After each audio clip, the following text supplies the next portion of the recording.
fond memories as far as I'm concerned. Like when I was a young, particularly facile at sports, and that was kind of a problem.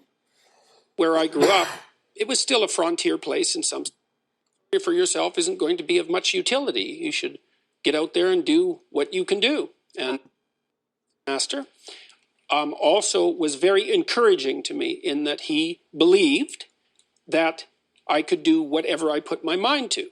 And he helped instill that conviction in me in a manner that I hope wasn't and isn't too, let's say, narcissistic. It wasn't a matter of privilege. It was a matter of drive and dedication and effort. And so that was one of the things that's so sad about it. It's lost young people, male and female alike, to develop a vision and take on some responsibility and understand that they have a vital role to play in the world, that the lack of their best hurts everything. And I think that's true. And the sad thing is that there's very many people who have not heard an encouraging word in their life. And it takes so little to encourage them that it's rather tragic. You know, I have people come up to me, and I mean all, and by all the time, I mean many people every day in the lectures and on the street who tell me, I was in a bad place, I was struggling, I've been watching your lectures, I've been reading your book, I've put my life together, I'm trying to be responsible, tell the truth, things are way better. Thank you. And so that's, can't get any better than that. So, and that's that. Can I just come back to the divorce question? What is the best situation to tell your children, we don't love each other anymore, but we're going to stay together for your sake, so that you'll have a semblance of a happy family life?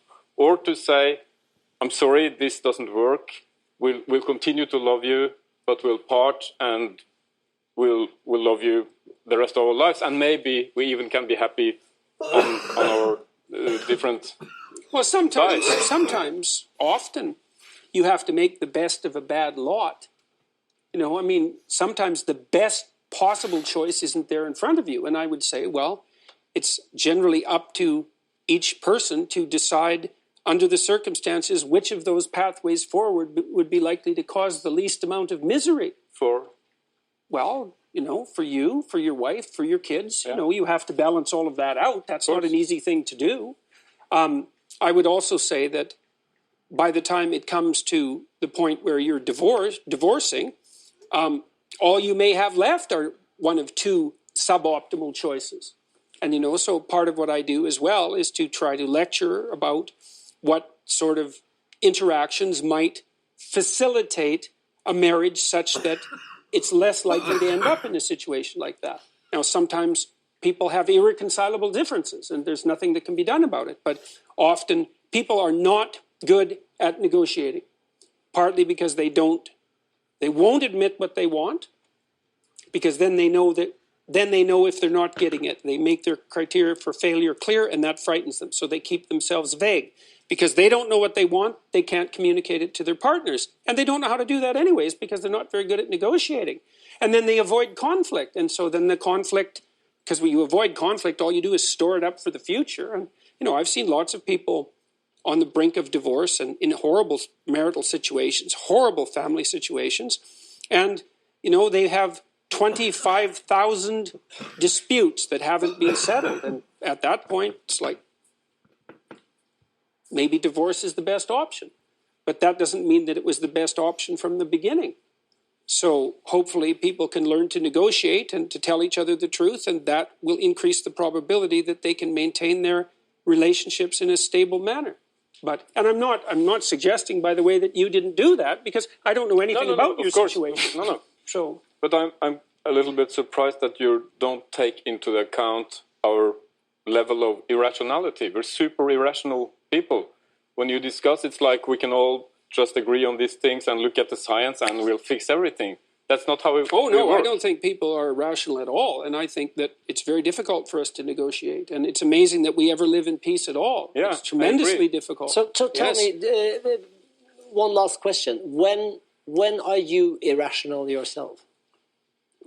When I'm hungry, What happens then? little things bother me far more than they would bother any reasonable person. So that's, and I would say, if you find that you're irrational like that frequently, one of the things you might try is to eat something. And you have a peculiar diet. You have your own. You could say that again, yes. What is it? What's the? Well, there seems to be some sort of autoimmune condition in my family, and some of it's also reflected in my wife's family, unfortunately. And the culmination of that was that my daughter had an extraordinarily serious set of autoimmune dysfunctions that caused her an endless amount of misery and destruction. And she found out about 3 years ago, as a consequence of very, very careful experimentation, that if she ate nothing but meat, then all her symptoms disappeared. So, and her primary symptoms were degenerative bone disease that had been diagnosed as idiopathic arthritis, which means arthritis with no known cause. And she had her ankle and her hip replaced when she was in her teens because of that, and had 38 other afflicted joints. So it was hell. And she cottoned on to the fact that diet had something to do with it for a variety of reasons I can't go into, and radically restricted her eating, and all her symptoms disappeared. So that is why you do it as well. Yes, well, I had many, but not all of the same symptoms. And I watched what happened to her, and I thought, well, that's impossible, because it was. And she encouraged me to try it, and I thought, well, I can try anything for a month, you know. And so I started for a month, and I had changes almost immediately. And so I've continued with a very restricted diet for about 2 years, and extraordinarily restricted for the last 8 months. So, and that seems to be working for me quite well, even though it's, you know, it has its downsides. Jordan Peterson, it's been so interesting talking to you. Thank you so much. Thank you very much for the invitation. Very nice to meet you. Bucky's amazing. Hope you enjoyed the clip. For more Hello, everybody, and welcome to Ceremonial Witchcraft once again. I am the creator of this podcast and of Ceremonial Witchcraft, and my name is Corey LeBlanc. But if you're on Instagram, I am Corey White, and it's the Ceremonial Witch.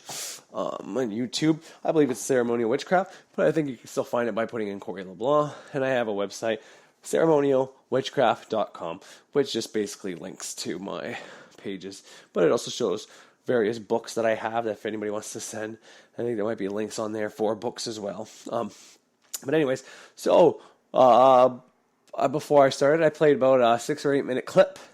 I titled it just Meat, but it was, well, in part I wanted to show, because I'm on here a lot talking about how I don't eat meat, and you know, and I've never once said or tried to tell people to not eat meat, okay? And you know, being that my Saturn actually is in the 7th house, it's not necessarily in Libra, but it's in the 7th house, which is ruled by Libra, which is also ruled by Venus, being that, you know, my ascendant is Taurus, and my Venus is with the moon in Gemini. But, you know, Taurus is my first sign, that's where my sun is. So anyways, Libra, Venus, very important to me. When Saturn in there, Saturn is exalted in Libra. However, Saturn's in my 7th house, which is ruled by Libra, so I have some shit that happens there, you know, very similar things, as if, you know, having your Saturn in 7th house and having your Saturn in Libra, you're going to have similar characteristics, but it's also going to depend on the sign that's there. It's going to reflect same as if you have Saturn in Libra, but it's in a different house than the 7th, right? So there's other things to take into effect. So it's not exactly like having Saturn in Libra, but anyways, that's besides the point. But what I want to talk about, like I said, I put that on there because I like showing the other side of the coin, you know. On this hand I can do this, on this hand I can do that. That's how Libra is. It's the scales, it's balance and all that. And I did want to throw that out there because I swear to God, I've never found that. You know, there's always been arguments for and against meat. And I take them all into account while making my choice. You know, and I haven't had meat now for, it'll be close to 2 years, I want to say. I said it'd be 2 years, somewhere near February or March. I want to say it could even be longer than that, because when I was still at Matrix, I wasn't eating meat. I just started not eating meat, and I haven't been at Matrix. That's the job I lost when I got the 10 grand. And I haven't been at Matrix now for at least I've been off for fucking almost 3 years now. So, I mean, I just went back to work before my daughter's birthday. So technically, it hasn't been quite 3 years, but it's very close. But anyways, so almost 3 years I haven't been eating meat. And, I've always said that I might have a day where I indulge in meats and, kind of like a cheat day, right? So this way, you have a big meal so you're not teased and all that. And that cheat day can be whatever day of the week. I don't believe in having a strict cheat day, because if something comes up and you say, well, I'll just change my cheat day to this day, well, then you're more likely to keep bending the rules once you bend them once. So having strict rules and guidelines are good, but not so strict that it's impossible to have, right? There's that Libra scales coming out again. So the point of me putting the whole meat thing on here for the autoimmune disease thing that Peterson was talking about, was the reason. Now, once again, and I have nothing against eating meat. I have everything against the way the animals are raised, killed, and sometimes they don't even live. They're literally just the chromosomes, the DNA, the cellular structure of that animal, okay? Possibly a clone, but I don't really know. But they're just the DNA identifiers or whatever makes up that animal, okay? They have that, they produce that, they somehow create it.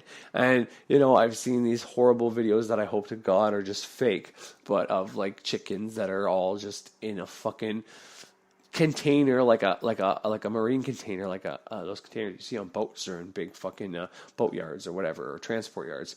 And they're just a bunch of them packed in there, and the only organization they have is that the intravenous is able to get to every one of those, but they're just piled up on top of each other, and these are technically animals. This would be like having a fetus, a baby, that isn't alive yet, just on an intravenous tube, and you're trying to get it to get to a certain point, except their only goal is to get it fat enough, and once it reaches its biggest, where it's going to have the most meat that they can sell, then they kill it. They just stop the tubes or whatever. I don't know. The videos didn't get into that. So seeing stuff like that, and knowing that that's most likely an exaggeration and, more of the exception than the rule, it just tells me that does happen, okay? And some part of that is true. So that alone made me want to stop eating. And, you know what I mean? If everybody in my family reduced their meat intake, then maybe I could eat meat again. But until they do, because we are a large family, and we probably, I haven't ever done the math, but if you really put it in perspective, we're probably eating a couple fucking, I don't know, probably in the 20s, 20 cows a year, 50 chickens a year, something like that.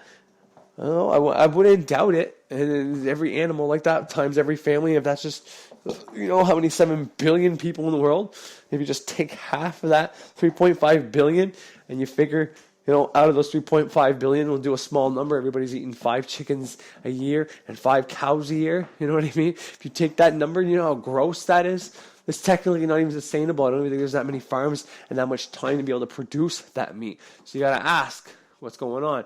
But anyways, well, like I said, this is something that continuously happens. But I have nothing against people eating meat. The only issue I have is against the way they are killed and raised and all that. I don't believe in that, the way we do it. So, but I wanted to put that on there because, it's very hard to find that now. Most people's arguments with meat is like, well, where are you going to get your protein? Where are you going to get your iron? Where are you going to get these things? And, that's been shut down for years because, first of all, when you cook things at too high of a temperature, you lose everything. Second of all, it's very hard for our body to extract that protein. They do that test, and they can see the protein in there, and they can give you how many grams of protein are per that thing. But does your body actually break it down and consume that protein? That's up for debate because there's for and against arguments for that as well. And when you have that, it's like, well, then what do you take? But then when you do the experiments with the seeds, with chia seeds, with nuts, with different powders and different seeds and different things like that, you can get way more protein with no sugar intake. And after you stop eating as much food, your stomach shrinks, so you don't have to take in as much food. So your digestive system and all these things aren't working overtime to digest that, and you're not storing all these toxins in your skin that when you lose weight, the toxins start coming out of your skin, And if you absorb something that has some kind of carcinogen that can create cancer and it's stored in your fat, because that's what those things do. They get absorbed through oil. Okay, that's something I learned just from my job. But It gets absorbed through the oil and your fat in your body. So when you lose that weight, then you lose those toxins and they get dispersed, and then your cells can pick it up, or it can make those cells. That part I'm a little area. I don't really understand how your cells get those toxins after they've already been out of your body, but there's something there that happens to that cell, those cells, and those cells end up not creating the organs or fucking up one of your main systems in your body, you know, whether it's your bone system, your muscle systems, your nervous systems, whatever, your circulatory system, because we have a blood cancer, right? So that'd be the blood system that gets fucked up. We have a bone cancer, right? Leukemia is either the bone or the blood, I can't remember. You know, we have all these different kinds of cancers, from everything from, you know, as serious as fucking, anyways, I'm not going to go through that because I don't like talking about that shit. The point is, there's a lot of bad shit out there about meat. However, this is something that I found very interesting. The fact that eating as much meat, red meat, as you can, I think he said red meat, or other meat, as you can, is a way to, the doctor said, would combat autoimmune system. And if you listen to the Jordan B. Peterson podcast on fucking Spreaker or anywhere else, you hear his daughter speaking before everyone. She does the introduction to every one of his podcasts on there. So she's alive and well and kicking. So, yeah. And one of his rules is to not lie, and I believe the man. I believe maybe he exaggerates things, but for most part, I believe him. All right, sorry about that. I had to go somewhere, but now I'm back. Okay, so the meat thing I was talking about. Yeah, I put that on there, like I said, to give you a benefit. Now, let's go through.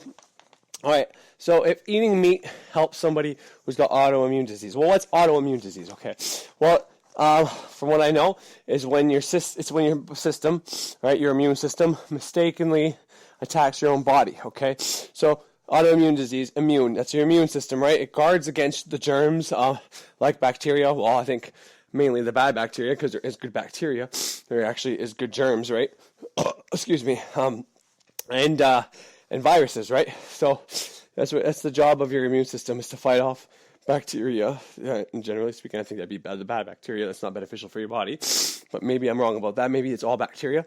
Or maybe that's what the autoimmune is whenever your body attacks its good bacteria, which that bacteria is there for a reason, and that's what makes you susceptible to all diseases. And, you know, but basically, your immune system, it sends out these, it's like an army, basically, of like fighter cells. Like, the cells are meant, these are the cells that I keep talking about, why you need strong cells to have a strong body, to have a long-lasting life. You can do whatever you want if you treat your body and your cells right, basically. It doesn't matter at this point, as long as you're, if you want to do things like drink and smoke and drugs, whatever, that's fine. But you need to have it balanced and check, and that's when people run into the problems. People are dope addicts, people are overweight, obese, or people are too skinny. It's because they don't have a balance, right? They're not either taking in enough, or they're taking in too much. They're doing too much of one thing and not having a nice balance of everything. So, but anyways, besides the point. So yeah, your immune system tells the cells that, it's in charge of, that's got like this army of cells to go fight off this bacteria, these viruses. Well, when you have an autoimmune disease, it's doing that. It's like it doesn't have the shut off. It can't distinguish between the good ones and the bad ones.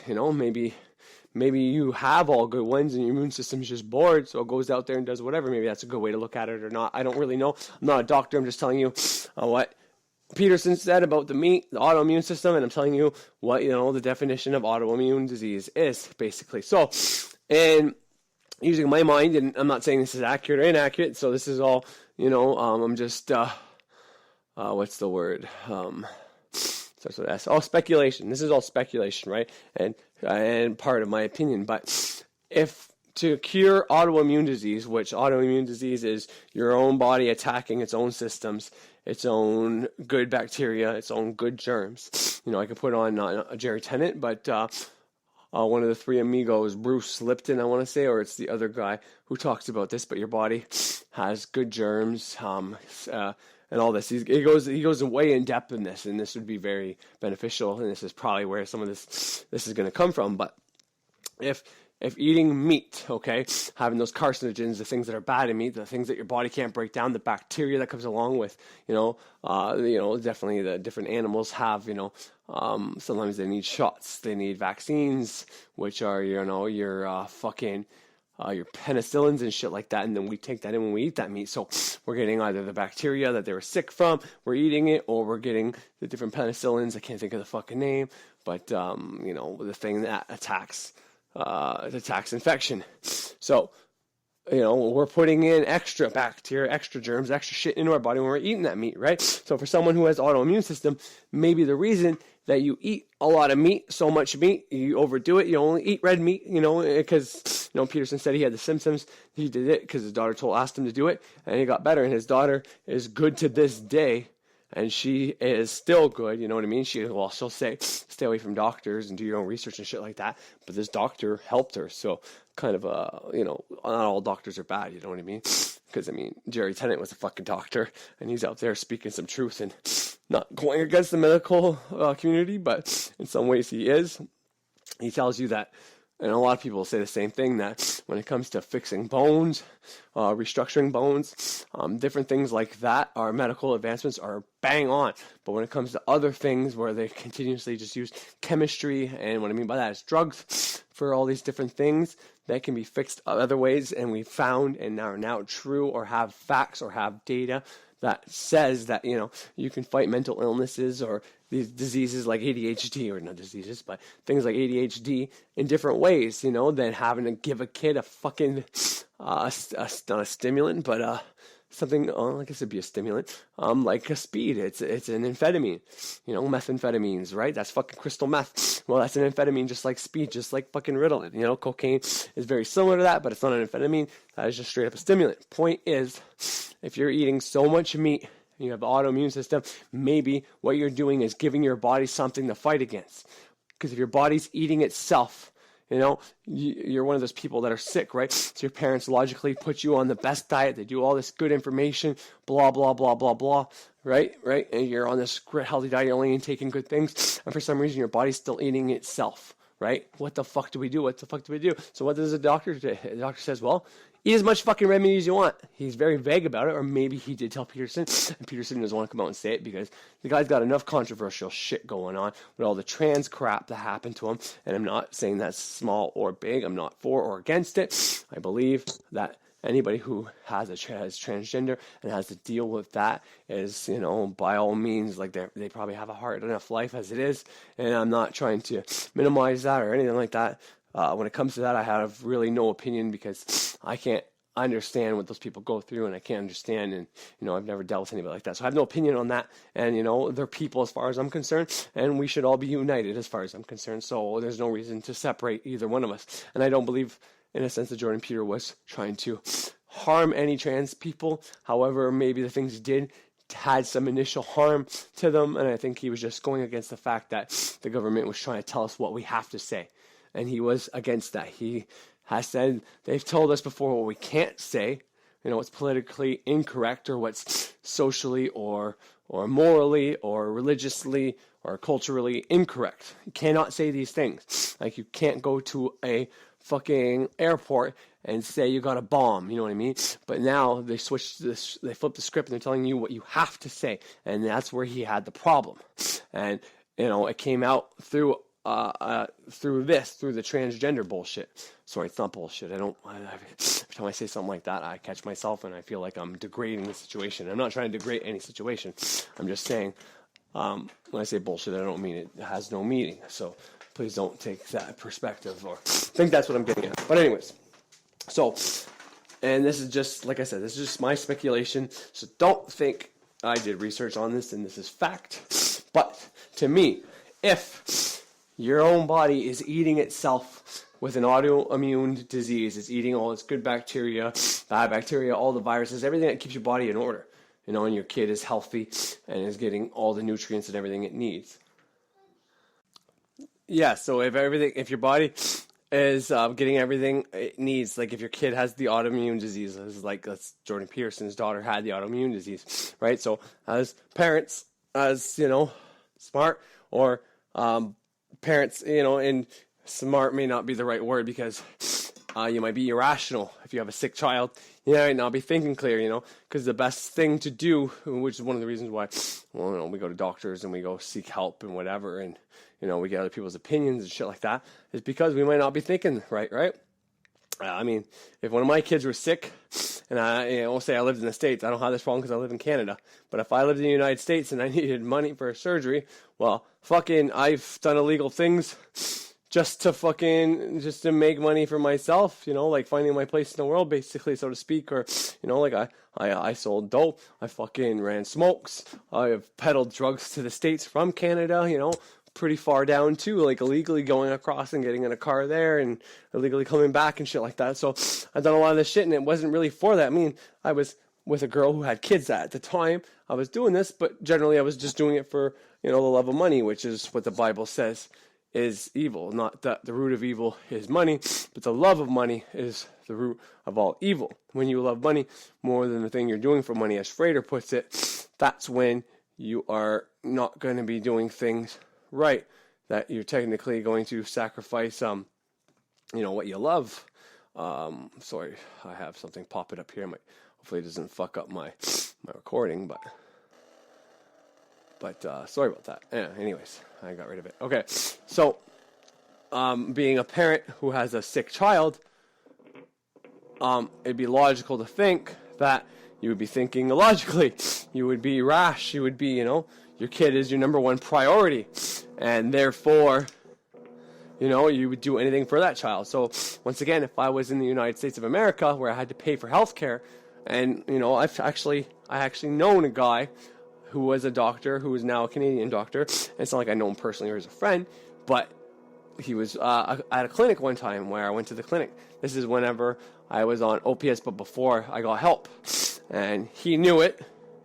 And he was trying to talk to me about it, basically, because, in Canada, whenever the opiate epidemic happened, and you're going in there and saying you didn't have a problem, anybody who was hooked on opiates, whether they were trying on purpose or just going in there to get a doctor's note because of all the work they were missing, which was the case for me, whether they were trying or not, basically what they hoped to happen is that you would get a script in the back of your mind, even though you probably weren't trying, and because for me, like I said, I'm an agreeable person, which is normally what women are, and men are normally disagreeable. So I'm an agreeable person. So even though I was hooked on opiates, and the withdrawal was pretty bad, I never really did anything super crazy like that. Whereas, like I just said, I did a lot to make money just for the love of money. And that was before I was even hooked on opiates, most of those things. Not all of it, because I sold smokes by the carton while I was on opiates to help facilitate that. And I even became an opiate dealer. And, that this way I always had opiates on me and I always had money, so it wasn't really an issue. It wasn't until I stopped selling cigarettes and stopped selling the opiates that it became an issue, because then I didn't always have them lying around. But anyways, point is, in the back of my mind, I was always hoping that I was going to pick up a script. And the doctor would just say, at the very least, Tylenol 3s, or Perks, or Oxys, or hydromorphine, or any kind of morphine, Dilato, fucking Demerol, doesn't matter, fentanyl would be great. In the back of my mind, I was always hoping that was going to happen. But in Canada, because there was such an epidemic of that, from people just going in there in pain to people having to get work, whatever, trying to get dope, they had a no narcotic sign right on the clinic saying, we don't give out narcotics here, to try to detour that. Even though that didn't really work, in the back of their mind, they hoped that they can get to the doctor, they might still get it. And they did blood work. Because if you're going in there saying, I have this pain, and it keeps happening, and I can't explain it, and I don't know why, and nothing really happened, it's just weird, well, it wasn't unreasonable for the doctor to say, okay, well, we need to do some blood work, because, yeah, it could be something, the blood is the best way to tell stuff. And everybody thought that was reasonable. But one of the reasons they did that blood work probably was to see if there was a problem, but it was also to check if there was opiates in your system, right? Because people aren't just going to willingly do a piss test, because that screams of drug testing, right? So blood work. So send you for blood work, and they'd find out right away that you're an opiate user. But anyways, this doctor told me that he used to have a practice in the United States. And the reason he came to Canada, he makes far less money here in Canada, okay, in his medical practice, but he doesn't have to deal with parents, okay? Now, there was many reasons why people lost their homes, because like this doctor said at one point, he had a couple pieces of land without homes on it. He had about 4 different houses technically, because he had the deed for it, right? And it was easier just to give the doctor your fucking house than have to go try to sell it and wait for, the realtor to try to make their cut and all this other crap. So he had a few houses, a few properties, a bunch of different vehicles and ATVs and shit like that. And, but that came at the cost of helping sick children. You know what I mean? And he said, I did a bunch of free pro bono work thinking it would make up for that. You know what I mean? But then at a certain point, you can only do so much pro bono that the other doctors start getting upset, and there's a bunch of politics and blah, blah, blah. So this doctor, whenever he realized I had the problem, we had a conversation about it, and he was one of the ones that told me, I know it's hard to admit that you have this problem, but you do, and you should go really check out a methadone clinic, at least to try to get rid of the withdrawal, and then try to kick it off your own kind of thing. But yeah, he was telling me that it was horrible having to help these children, and their parents would do anything and give up anything. He said the odd time you see the parent that did not want to give up their house and let their child die, and he said that was pretty brutal, but he's like, that barely ever happened. He said, I think 1 or 2 people, something like that, did it to him. I kind of blanked that part out because I don't want to think that of people, but it's there. That's that dark side I talk about. It's fucking absolutely positively there. But anyways, point is, he came to Canada because we have free healthcare here in Canada. And if you have a sick kid dying, that's bad enough. But to have to lose your home, your other kids don't have a home anymore. You have to go to an apartment, which you still have to live. You still have to pay for an apartment like a mortgage. But the only way to pay for your medical bill is to use the equity or what your house is actually worth and give it to the fucking doctor. Like, that's pretty brutal. And he couldn't handle it anymore. He could not handle it. So he came to Canada. And that's why he was a doctor here. And he probably told me that story to make my problem seem probably a little minimal, because compared to that, it's like, holy fuck, I'm here playing victim, hoping I'm going to get a script, thinking my life is bad, yet all my children are healthy at home. I didn't have a house, I didn't own my house at this point, and my wife had a car, but it was in her father's name. But we had a vehicle, and we had a place to stay. I had family members that loved me. I had 2 step boys that loved me, and I had my daughter was just born. Like I said, I got on Suboxone not long after, which is a substitute for methadone that doesn't get you high, basically. All it does is get rid of withdrawal. It has naloxone in Suboxone, which is what you give to somebody when they're having an opioid overdose. Therefore, if you think the Suboxone I take is something that keeps getting me high every day, you're damn wrong. Because right in the pill that I take, it has the thing that counteracts opioid overdose. And if you ever seen somebody having an overdose and you administer naloxone, whether it's an injection, whether it's a nasal spray, whether it's a pill, it doesn't matter. However you get in that person, they go from about to die, but not feeling a goddamn thing, to going through withdrawal before your eyes and almost pissed off at you for saving their life because they're in such agony and pain. And I have that in the pill I take.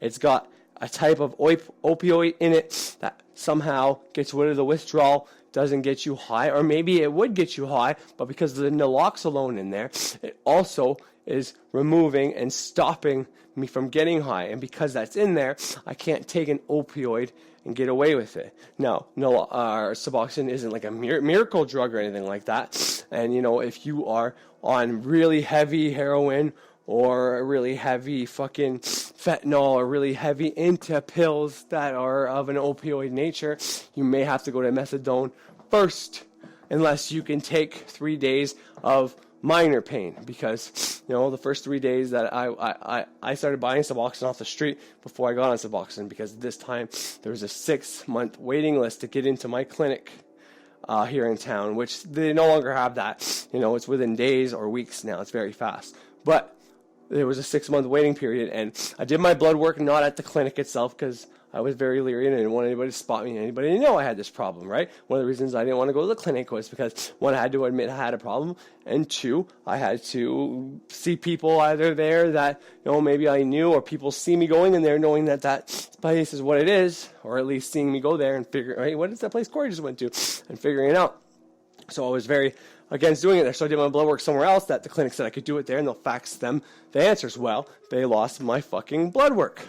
And it took a fucking year for me to get on this shit. So as much as buying Suboxone off the street is bad, because the man who was giving me the Suboxone, well, he was buying fentanyl with the money I was giving him for Suboxone. So yeah, he would give me one of his 8 milligram pills of Suboxone. I would give him, I think, $10 for that one pill. And, you know, with that money, he would go buy, well, he had other money, but he would put it together. You know, I'd probably give him $50 a week. You know, fall $40 a week, probably. You know, because every 2 days I was doing a pill. So, you know, some weeks 30, some weeks 40. But generally, I probably got it 4 times every week. So at $40, he'd be able to get like a 25 milligram patch, which you might say, holy fuck, that's expensive, you know, almost $1 a milligram, but holy fuck, it's like tripled since now. Now you gotta get a 25 gram patch, milligram patch of fucking fentanyl, and it's gonna cost you probably $75 to $100. Like, it's ridiculous now. But anyways, so I got way off topic there, holy fuck. But yeah, I can talk about this shit for a while. And that's one of the reasons I help people in my community that are going through the same issue. But yeah, so the first 3 days, well, when I was doing this, it wasn't, I don't know, maybe it's psychological, but coming on to the Suboxone off of that, because while I was buying it off the street, I was still, if I couldn't get Suboxone, I would still use. But at this point, I told my wife, I told my family, and I told her I would only get enough. And, you know, I stopped using the money. I stopped controlling money. I stopped paying for things so I wouldn't, you know, I had to go pay my electric bill. Let's say my electric bill is $400. Well, I'd go in there, I'd hand them $300 and make an arrangement for the other $100. But I would tell my wife I paid the $400, and I'd buy a fucking patch for that $100 or whatever I could find, basically. Or buy a bunch of perks, sell most of them, and try to make my money back. But generally, I'd make that money back, and then I'd buy more, and then eventually I would be able to go a long time, and, you know, using the profit to facilitate my addiction. So in a sense, it was a good thing because I wasn't taking money from my job for it. But in the same sense, I still owed the $100 to the electric company. So anyways, so I gave all that up once I told her, and, you know, I say I need $25, and whatever I get, don't worry. If I don't have to pay that much, I won't. I'll try my best not to pay that much, and I'll show you exactly what I get. And most of the time, it was Suboxone, and she knew. And I let her, if she wanted to see the text, be in on the conversations. You know, this is part of the deal because I hid that from her for so long. So as much as she wanted to be upset with me and be very angry with me, she understood it was a hard issue, and this is part of the trade-off. I know I know I fucked up, and I took advantage of your trust, and I've been lying in your face for so long, and, you know, as part of my redemption for that, and to gain your trust back, you know, until I get on this program to help me to be on Suboxone so we don't have to pay for it, because my benefits covered Suboxone, and methadone probably would have been covered as well. But if you're on like this system, whether it's ODSP, you know, or welfare, whatever the case is, you know, methadone is covered but not Suboxone. So that's one of the reasons most people say they're picking methadone, which it's really because you can still get high off of this shit. And that's not everybody, because there's some legit people on methadone who have all of their carries, which is they get to keep the stuff at their house with them, and because the doctor knows they're going to use it, not sell it or abuse it, try to inject it, whatever. But anyways, so I was still using from time to time when I couldn't get Suboxone. In the year period, I had to wait. And so when I was fully on Suboxone, okay, I was on one pill for the first 2 days, and then the doctor upped it to 2 pills because during those first 2 days, on the third day when I went to see him and he upped it to 2 pills, I was having a lot of lower and upper back pain. So he ran blood work, and that was to see, you know, because a lot of different It's a type of cancer that, you know, I think it's either your upper or lower back. You know, I think that's one of the signs of leukemia. So don't think if that you're having that, you have leukemia, because that would be the stupidest thing you can do, and you might create it. That's not the case, but it has happened. My Aunt Mary, she died of that, and she went in there thinking she had a kidney infection, so it's probably lower back. And she left the hospital with leukemia, and then a fucking year later, she was dead. And after that point, you know, she went from going in there thinking she only had this. She worked the day before. She was fine, up and about. And as soon as she was told she had that disease, she was in the hospital. Like, she came out, but then as soon as she went in for her first fucking chemo, radiation, and all the other shit they were going to do, she never left the hospital for about 5 fucking months. And then when they let her out for a couple weeks, and then she got worse, she went in there. My mom did the stem cell thing for her and was giving her stem cells, because she was almost she was like 98% match, because this was her younger sister. She was the older sister, then another sister and a brother. But she was the closest match. They all did the blood work. My mom was closest match. So my mom gave up her stem cells for her sister, and it almost took. The cancer was almost completely gone, and my mom's stem cell, her biological, whatever you want, her DNA that was put into my aunt almost took. But there's cancer present, and it fucked it all up. And then my Aunt Mary died, I think, 4 months after that, because they said, okay, well, once we get rid of the cancer again, because you have to get rid of the cancer almost to a point where the microscope can't see it, and that's what remission is, or something to that effect. I mean, I could be wrong, so please don't quote me and take this as fact, but something to that effect. And then, so my mom was optimistic. She said, you know what, don't worry, but my aunt was just, no, she had enough, and she let go, and she passed away. And that has been pretty brutal on my mom, because she tried her damnness, and she really thought if she believed that she would make it. But my mom is a firm believer in a prayer, and my mom is a worrywart, and she's the type of person that, in asking God, which is the wrong way to do it, say, hey, please cure my sister, which is the wrong way to do it, especially if you're visualizing them sick. When you're asking for someone to be cured, you're affirming that they're sick. You're not affirming that they're cured. You almost have to be a liar in that sense. The only way to be a liar that will be to your benefit, and lying is the wrong word, but I'm just going to say it because, people will understand it. But the only way to do lying, and it's beneficial to you, is to yourself and to the universe, basically, to God. Because you want to tell your subconscious that this is real. Like the TV, your subconscious doesn't know what's real or fake. Well, you have to treat your affirmations, your visualizations, your magic, everything in that sense. You don't ask for something, because when you ask for something, you affirm that it isn't there. And when you do an affirmation of something that isn't there, but you want the opposite to happen, well, how can the opposite happen whenever you're telling the universe, hey, I don't have this? That's all it hears. Okay, so he wants to keep not having this. And it's not necessarily saying, okay, I'm not going to give you any more, or I'm going to keep giving you none of this, or keep giving you this shitty situation. What it does is you make your visualization of the circumstances you have, right? So it takes all that into account and just keeps giving you more of that. That's what you perceive that's happening right now. So that's how my mom probably prayed. And had she known, and I didn't even know this at the time, I wish I would have, because I would have fucking told her, because she was pretty much open for anything at that time. And that's one of the reasons I think people get to that state, because when everything is good, how are you going to believe something different? If you're working a job and you're relatively happy, and you've been working a job for 20 years, and working a job for 20 years, and you've had your ups and downs within these 20 years, but more or less you found, okay, well, when this happens, I'm happy. When this happens, I'm sad. And, this is probably as good as it's going to get. So I'll really enjoy those happy times, and I'll just manage to get through the sad times. So that becomes people's norms. And when they're in the happy times, how are you going to get through to them? And even if they're in the sad times, they're just going to be like, oh, no, don't worry. Things will change. The pendulum. People generally understand the pendulum. Things go back and forth. That things are up and things are down. That's how life works. So it's very hard to tell people that. It isn't until things come crashing down and they're forced into this shadowy, dark side that they either stay super ignorant and just give up and don't bother listening to anything new, and, or everything they know comes shattering down and they don't know what to believe anymore. And that's when you can, after they get through that initial shock, they're still in shock. You hear that a lot when people pass away, or if people get fired, or something traumatic or something very unprecedented happens to somebody, and someone says, I think they're still in shock because they're not showing any signs of it, which, probably 90% of the time is true, is accurate. But anyway, so when that comes crashing down on people, after they get through that initial shock, it's easier to get them to believe in these different radical ideas, because the things they thought would work won't work. You know what I mean? My mom did everything right. She put her life on the line. She went to see her sister all the time. She stayed positive. She gave her positive messages. She prayed. She did everything right except for the actual praying. You know what I mean? And I'm not saying that she did it on purpose. No, we're not taught this shit. And maybe it's just the fact that people don't know it. It was forgotten in time, and so unless you open an esoteric book, you don't know. And maybe the few people that know this is real don't want the information out. But if you think of the person who you're praying for as already healed, if that's the image you put out, and you put that out with feeling, even if you put that out with the fear feeling, with the anger feeling, like, because Frederick Xavier says that you can get money by saying, God, I'm so fucking angry that I have this fucking money. God damn it. And you'll get that fucking money.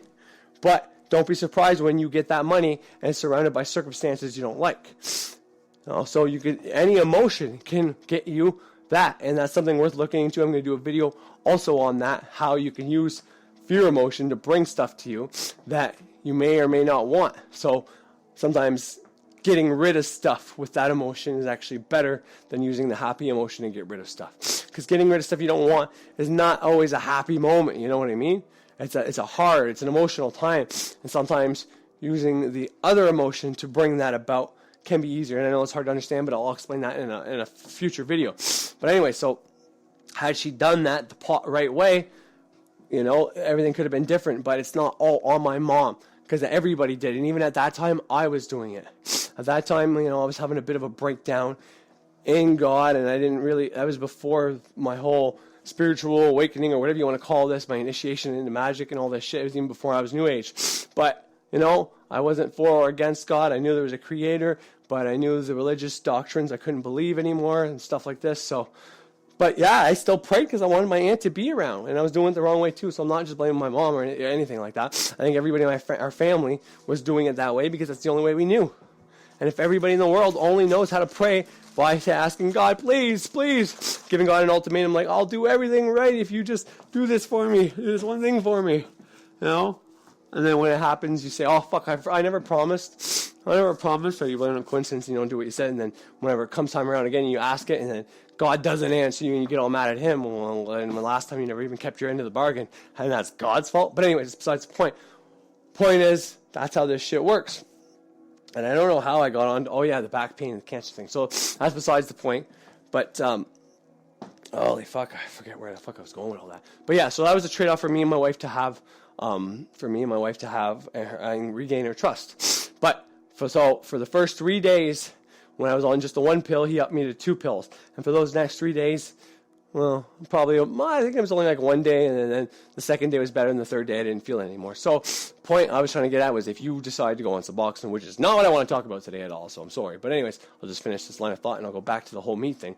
But if you decide to get off opiates and use Suboxone to do it, you gotta make sure that, you know, unless your doctor puts you on 2 or 3 pills right off the hop, which I don't think they would ever do, unless, you know, they think you're not at risk of anything, because there is still some risk with that type of drug. But, you know, you're still going to have pain, and that's the benefit of methadone. Methadone is still a drug, and it's still, it'll get rid of your pain instantly.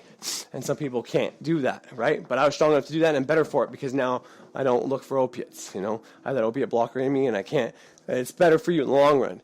You know, and it's not like going through the actual withdrawal, because it's not even close to the same.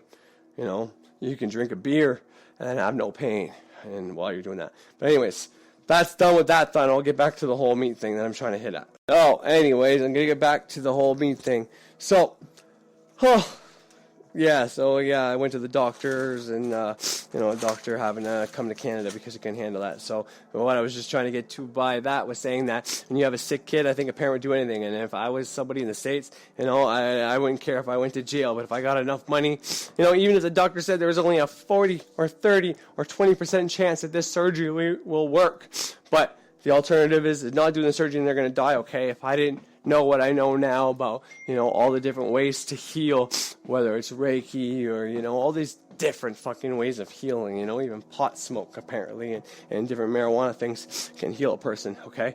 You know, prior to this, if I didn't know all this shit, well, let's say I tried all that and it didn't work for whatever reason, which I don't think would happen. But anyways, then I would, even if there was a fucking 3% chance that my kid may have a chance by this surgery, okay? Or we don't do the surgery and I lose my kid in X amount of days, okay? And God, I don't wish this on anybody. And I'm so thankful that this will never happen to me. And that's why I learned magic. So even if it does, I can do something about it. But anyways, I would do whatever it took. I would rob a bank. I would rob a human being. I would sell whatever it takes. I would do whatever it takes. If I couldn't do any of those things for whatever reason, if I had to prostitute myself to women or fucking men, I don't care. I would do it for my children because they are worth saving. And that's how an irrational parent would think. So obviously, before it gets to that, the parent is going to do everything possible to heal their child. Everything. Right? And so a logical parent thinking, okay, well, let's find the best diet for my kids so they're healthy as shit. Right? And that's what they do. They put everything good in their kid, and if their body is still eating itself for whatever reason, and then, the doctor gives you the opposite information. Well, and, not necessarily that meat's going to kill you or anything like that, but let's put meat in your system. So, that's a weird fucking thing for a parent to hear, but it's a pretty easy fix, right? And she did that, and she was cured. Like, she's now cured anyways. I don't know when she got cured. But to me, logically, thinking about this, well, why would that happen? Well, I'm not saying meat's bad for you. There's obviously something good about meat, right? And if it means like your immune system's got nothing to fight, right? If those fighter cells are constantly just, your body makes those fighter cells, but you're so healthy it never has to use them, right? It reminds me of the kids that don't play in the dirt. Parents take these, have their kids, and they never let them go play outside. They never let them get dirt under their fingernails. Baby them too much. Comes back to that whole thing of overprotecting your kid. When the time comes where you can't protect your kid anymore, if you go to that first day at daycare or school because you never let them outside to get dirty and get a little bit of dirt in their mouth, just because they get dirt in their mouth doesn't mean they get sick. Maybe they will, but if they get sick, they inoculate themselves. They build up the antibodies to fight that sickness, right? Well, if kids don't experience those things, then whenever you shoot them somewhere where there's a bunch of germs that, the simple ones like just being outside, the dirt and all that, they never experience that. Well, they're going to experience that, plus they're going to get the germs from the other kids, plus they might get like sick, cold, flu viruses, all at once, boom, and then your kid's sick over and over and over and over again. And it's because their little bodies are trying to build antibodies against this and fight this off with their immune system, right? But then you think all these problems are wrong with your kid, bring to the doctor, and the doctor has to run tests, and then they throw their ideas at you, and then you start thinking it's this, that, when really it's just. So yeah, if you never let your kid build up the antibodies and let them get these bacterias in their body, well, then their body never was able to slowly but surely build up antibodies and become inoculated to these things, right? I remember Grant Morrison on that one thing I put on here live, and I told people to check out. He says, how do you inoculate yourselves from war? Which means how do you guys, put something in society or in society's minds so that we never have a war again, so we never do something as bad, or so we never do or kill on a big scale. You have the worst fucking war in history. Maybe 2, maybe 3, right? And then you'll never do that shit again, because he says, well, this is quoting him, but paraphrase quote, he every bad thing you think that happened in World War II actually fucking happened and had to happen. And God, it's so bad to think that or even say that because of all the people and people's families and ancestors and, the people that did the bad things and the people that received the bad things. Well, technically, in my belief, we were fucking there. We were doing these things or receiving these things. But anyways, that's how we inoculate each other. And you could say, wow, we weren't actually there. And that's probably why society keeps trying to reinvent these things. And yeah, you got a point. But I think the fact that maybe our soul was there and that we all actually experienced that is the reason that nothing has happened on that scale ever again. And people have tried with, 9/11 things and then the stuff going on in fucking across the border, Syria, fucking Trump and fucking Israel against fucking Palestine. All these things are fucking terrible. But I don't think we'll ever have anything as bad as World War II. But the same concept, that's the as above and so below is us and our body and our germs and our cells. So if we have these little fighter cells, we don't give them something to do, then they get bored and they might attack their own body. So by having something like a little bit of meat on your plate every day that may not be great for you, well, at least you're giving your antibodies, your immune system, as long as you treat your body right and you have a healthy immune system, then yeah, you keep fighting against it. It's how you keep yourself great. There'd be people that only eat meat or overdo the meat or only eat bad things and never put good stuff in their body, never breathe the right way, only through their nose, or at least mostly through their nose, and never drink the right amount of water or even get enough water, If all you have is tap water, then all you have is tap water, but you have to drink enough water, maybe take a bath once in a while if you think you're getting, or have some electrolytes, if you don't want to put salt and stuff in your juice and water, but make sure you're hydrated.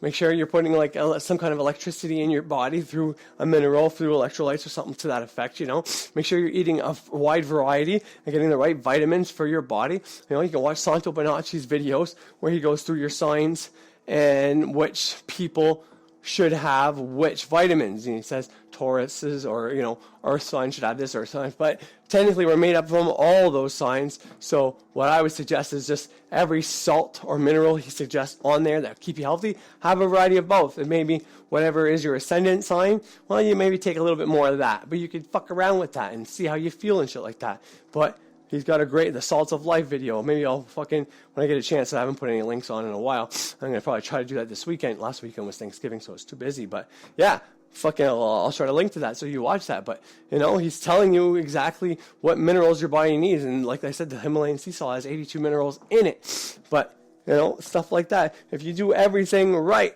and you have a strong body, then you can do wrong things. And especially because in our society, how it's so fucking hard to know what's right or wrong. Like, I truly believe what I'm doing by not eating meat is the right thing. And then all of a sudden I see this and says eating meat helps for an autoimmune disease. Eat as much meat as you fucking possibly can, and you will literally get rid of your autoimmune disease. Well, is it really getting rid of the disease, or are you really just wearing out your fighter cells so much, or giving them something to do, and then once they attack those bad bacteria, those bad viruses, whenever you stop putting that meat in your body, or, because you don't eat all day long, but now it knows the difference between good and bad, It has a consciousness technically. All your cells have a consciousness, so they could evolve. And, if you've never had bad bacteria in your body, then how will it know what to fight? And it's so bored that it's just fighting any bacteria. So once you introduce bad bacteria for a big length of time, then now maybe it can distinguish between the good and the bad bacteria. So maybe that's the reason. So maybe eating a little bit of meat is good, because like I said, you can get your proteins from seeds, you get your vitamins from seeds. Your chia seeds got like magnesium, and it's got your omegas, or it's got antioxidants. It's got things that shoot the muscle and the proteins into your muscle for you when you work out, like an intra workout. Like, it's got so many positive things, and all these. So everything you get from meat, you can get from these seeds, and you don't have to take in any of the fat or any of that, and no animal has to technically die and shit like that. But maybe you do need to put bad things in your body. I think I may have played this or not, but Jordan Peterson said that people that abuse drugs and alcohol and shit like that, generally don't have a good outcome. This is a stat. And the people that abstain, people that abuse that, go way above, have addictive personalities and can't stop, they generally don't have a good outcome. But the same is for the people that abstain from drugs and alcohol and, toying with danger. The kids that maybe were protected, overprotected, and they decide, I'm never going to do anything bad. I'm not going to be this. I'm not going to be that, because that's just no good. Well, they also don't have a good outcome, right? One extreme to the other extreme, both sides of polarity. You have to be in the middle. You have to fuck with danger a bit, so you know how to deal with it. So when it fucks with you back, you learn a lesson. But you don't go so far to one extreme that, you're only on drugs to escape all the time, or you stay away from it all the time because you don't want to even, you don't want to risk toying with it and being fucked for the rest of your life. No, the only way to inoculate yourself from stuff is to fuck with a little bit. And that's why I said everything has a correspondence, because this is why you do your dark night of the soul. This is why you do the shadow work, so that whenever things happen, it's not all at once. It's not everything bad happens and it blows up in your fucking face. You gotta see what fucks and scares you that you're avoiding, because you're going to be like that person who tries to abstain from drugs. You're not going to have a good outcome. But you don't want to fucking go in it and then love it, and then, you're way on the opposite side of the extreme. So you got to fuck with it, but you do it on your own peril, because if you don't do it under your own controlled circumstances, then, something bad's going to happen because you can't control the outcome. So anyways, I'm pretty off topic once again. But so that's my whole thing about the meat. So I put something on there because I wanted to show that meat is good for something. And, it might be something I need to relook at, having a couple days, a month, maybe eating meat, because I don't want an autoimmune disease. I don't want my little fighter cells to get bored and start fighting, It's kind of like us. It's kind of like what I just said. How do you inoculate yourself from war? The worst war in history. And we've never had anything on that scale happen. However, for some reason, people keep trying to start that.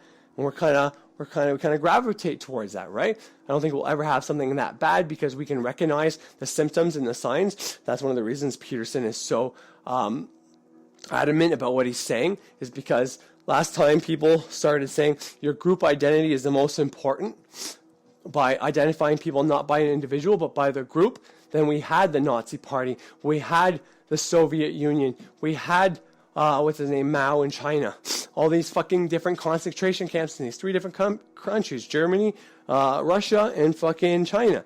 That's what happened those times. The Nazi Party blamed everything on Jewish people, right? Primarily, they were doing a fucking, they were blaming a fucking a group, right? And if people start saying that our group identity is more important, okay, so what would I be? Am I a white male?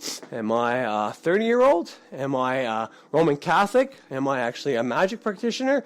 Am I a father? Am I a Canadian? Or am I a North American? You know, what am I? Am I a black-haired person? You know, or am I a green-eyed person? Am I a big-nosed person? Am I a 5'10" person? Like which identity is more fucking important? You know, what's more important? Your political stance? Well, I don't have one. So I fall into the group of non-political. Or if you go by religion, well, technically I am a Roman Catholic, but I don't believe in that fucking shit. But if that's what I am on paper, okay, so I'm a Roman Catholic. Or am I a non-political person? Or am I just a Canadian? Or am I just a white male? What do you go by? Your ethnic race? You go by religion? Because in Germany, they went by religion, you know? And by reading the Gulag Archipelago, you'll see what happened during the Soviet Union, the Soviets in Russia, and you'll see what happened in China. And it's the same thing. So that's why he's so adamant about this shit, because when people start using group identity to identify people, well, then you have tribalism, you have tribal wars, you have people fighting against each other. We see this in the magical community with fucking different magic fucking practitioners fighting against each other, you know, the different fairy wars and the different witches wars and then the mages and all this shit, people fighting against people within the same thing when we have more alike than we have differences. You know what I mean? Even men and women. You know, there's another one. Am I a man? You know, is that what my fucking class is? All women and the men separated? How's that gonna fucking work? We won't be able to populate the earth if fucking men are against women. You know what I mean? And that can't be that. The individual, you know, Grant Morrison said the individual, everybody focused on the individual is important. And, you know, he said it's not important, and we had the scaffolding up to make that individual, and now we're focusing more on the scaffolding. And he had a great point there. And he said, you know, we need to embrace everybody for who they are, and why can't we just take on people's characteristics? You know, if you don't like this certain person, why can't you just absorb their love for whatever it is that you don't like, and then at least understand it? And, you know, I don't know how that may be possible unless you're using magic to program your mind to like stuff, because it's pretty simple to do that. You know, if you have trouble eating healthy and you're doing magic to make money and all that, well, maybe after you get your money, you make a fucking sigil or program your mind, or, you know, do a spell, a candle magic to fucking program yourself to love vegetables, love healthy food, and only eat healthy food or whatever it is, or only food that will serve your body and your cells. But the point I was trying to get at was, you know, that's why Peterson thinks this is such a dangerous thing when they're telling us what we have to say now, and why you have to say this, and you're making different group identities more important than others, and then when they they think it's unfair, then, you know, you get people clanning against other people, and then that can start war and all this. But that's as above, so below with yourselves, right? And that's why people, you know, we're attracted to this dark side stuff. We're attracted to death to a certain extent, especially unless you have explored it. Unless you explored your dark side and you know what it's about. I mean, you'll probably still have a bit of attraction there. I mean, I can't say that I'm completely done my fucking shadow work, because, you know, I never really thought I was done it after the first time, but I went through it, you know, and I was always waiting to see, and then things got better and I just kind of forgot about it. And now I'm in the second bout of the more stuff I need to go, because, you know, it's probably only can be a one and done if you somehow manage to do everything right off the hop. If you just get rid of all your old programming and you only put in new programming that serves you somehow, then yeah, maybe you can have a one and done. But if by putting in new programming, but you don't put in the right programming, well, then there's other things you're going to have to tweak. So then you're going to have the dark side of the stuff there that you might have repressed and shit like that. But your fighter cells in your body, if they're like part of that dark side, right? Because what they want to do is fight things, right? Their job is to fight the bad, right? So they're good. They're like on the positive side, and they're there to fuck up whenever there's too much negative stuff to bring things to balance. Well, let's say all you are is positive on the inside, only putting positive things in, and you have these guys that are so positive that their job is to fight negativity, and they get bored. Well, then they start making up their own reasons to fight. Kind of like what Bert said, if you fucking make a coven over fucking 13 members and you don't distinguish a them, then within your within your own faction, that's gonna be created within your own coven. You know, you're gonna have, because if you don't say, hey, these are the people we're against, then you can unite against those people. This is the whole group identity thing again. But if you don't do that, then it's going to happen within you. And maybe that's what happens within you if you don't have the right balance. That's why you need a little bit of bad to have a world that's mostly good.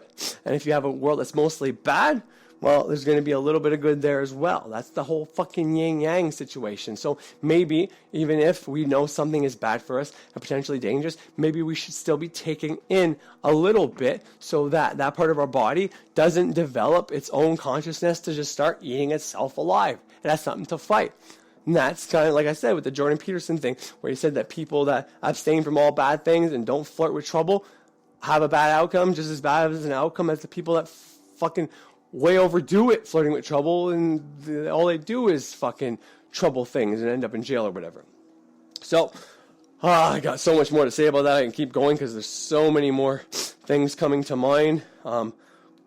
So many more, I can't think of the word, but so many more fucking, holy fuck, the thing I love to do the most is finding fucking, not comparisons and not metaphors, but as above, so belows, you know.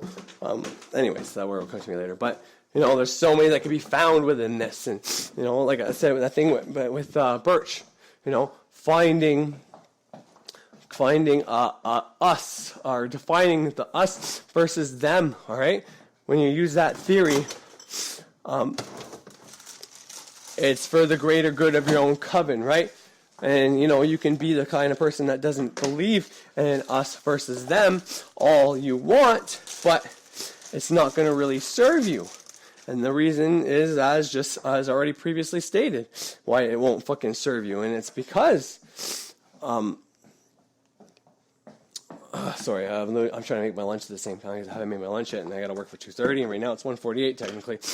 But if you don't have an us versus them, then there's going to be a them created within you. You know, if you're the leader of the coven, well, there's going to be 2 or 3 members, or 5 or 6 members within your coven that are going to oppose you. Try to go against the alpha male, right?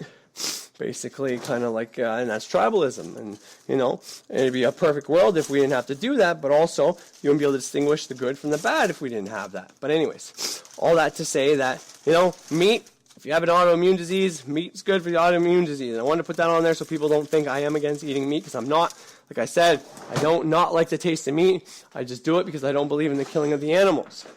But there's been a lot of different killing of the animals, and this is the first disease I've heard of that meat actually helps cure a disease. And then after breaking it down, to me, logically, it seems like, well, that would be the reason, right? Because the meat probably has some good things in it, and it probably has some bad things in it, like everything, most likely. Well, you know, and like even things from plants and trees, if you take too much of it in, it can be bad. You know, you can be allergic to things that are good as well, right? Your body cannot like certain things. So it is what it is, right? There's a little bit of good and bad, and there's a little bit of bad and good. That's within every single thing. You know, your meat's probably more bad, but it does have good in it, whereas your plants and your fruits, this is just my perspective, and other people could have a different perspective, because if you're a tribe who's only been eating trees and leaves and shit like that, well, then they might have autoimmune diseases that fuck them up and shit like that. And maybe they've had shamanic and different Reiki things that help heal that part from them, and they don't have to deal with this shit. But maybe at some point they had to figure that out before then, you know what I mean?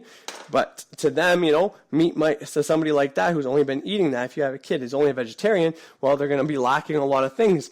And, you know, a lot of people made that distinction, right? When I decided to become vegetarian, because I'm not a vegan, but when I decided I wasn't going to eat meat anymore, that was one of the main arguments I heard from my friends and family members was, well, you know that when so-and-so, their kid either wanted to be a vegetarian or they decided for their kids to be vegetarian or vegan, that kid got so sick and the doctor said they need to eat meat, they need to eat meat, they need to eat meat. Well, this is a good argument for that argument now.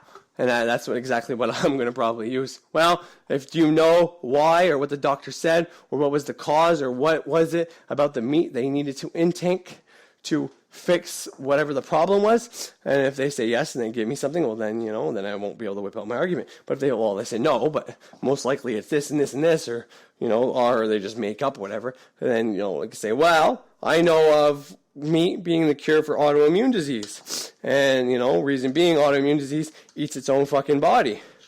Eats all the good bacteria. So by putting something in that's got bad characteristics, bad for your body, bad bacteria, and maybe viruses and infectious and all these different things, then it gives your immune system something to fight. So it's not fighting itself. You're putting something in there for your disease to fight, something that it needs to fight. You have this disease and it does this. Well, figure out what the disease is doing and give it something to do it on that isn't you, right? That's a pretty simple fucking cure. So that would be my argument for that, because, yeah, if you give your kids seeds and all that. However, like I said, for me as an adult now, to intake a lot of stuff with fat and clog up my arteries and all that, that's a bad idea.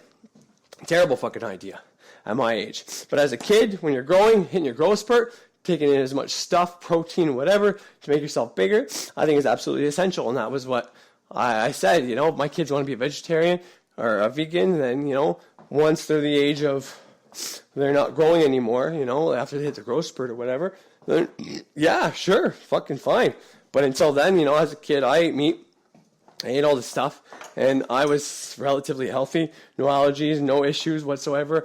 I got sick, but not too much and shit like that. So to me, it's not something I would do to my kids, because I have my lifetime and my wife's lifetime to realize that, meat can't be that bad because we survived. Maybe that's the reason. It's one of those things that we voluntarily put in our body that our system grows or helps fight against. But if you have too much of it, or it's not cooked the right way, or whatever the case is, it can make complications, and every person is different. And, saying meat can cause cancer, I don't believe is completely accurate. If meat causes cancer, and you know it, and you're still eating it, and you don't care, or you put fear into that thought, then that's actually what causes the cancer.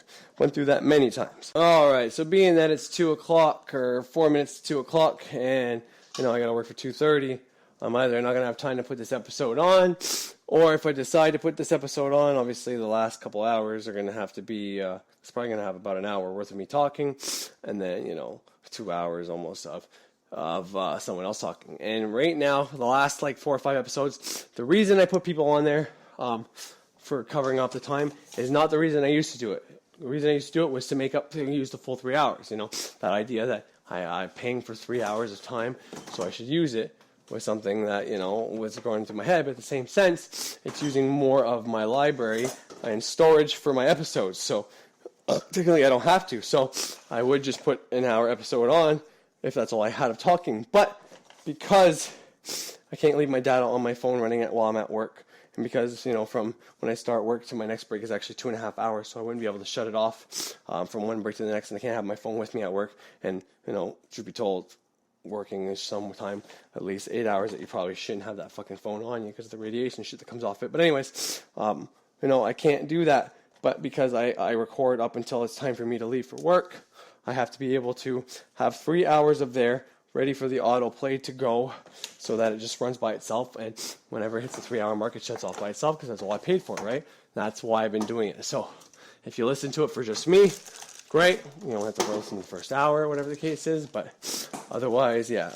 So I'm going to try to find a better system, or record earlier, but the way it goes is I kind of watch videos until I get the idea, or if there's something specific I said I was going to talk about, well then I have my ideas written down, and I keep writing them down as I listen to stuff that kind of circles the same drain, so to speak, and then I start recording my episode, and then I have all the other stuff that I'm going to reference to, because I like putting the things where I got the ideas from on here, basically, so that, it's not like me coming up with this idea or whatever, I like putting experts or well-renowned people that say basically the same thing, whether they're a magic person or not. If they're saying the same thing, especially if they're not a magic person, or if they are a magic person that's successful, you know, like put them on there for you people to hear that, so that you know it's not just some random motherfucker from Canada who you don't know who says he's done these things, you know, and taking my word for it. You're taking my word for it, and the people that have been successful from the same stuff will also saying the same things, their word for it as well. But anyway, so one of the things I wanted to talk today about was men and women. There's some Jordan Peterson things I'm going to play about that very fast. Like Kathy Newman, one of his famous fucking interviews where she's bashing him the whole time, and then all of a sudden, you know, he uses her own words against her, and she's fucking speechless. And then afterwards, she played the fucking victim, or her channel did anyway, so that you know, they can get ratings out of it and all that. And I just want to go say something because they're always about talking.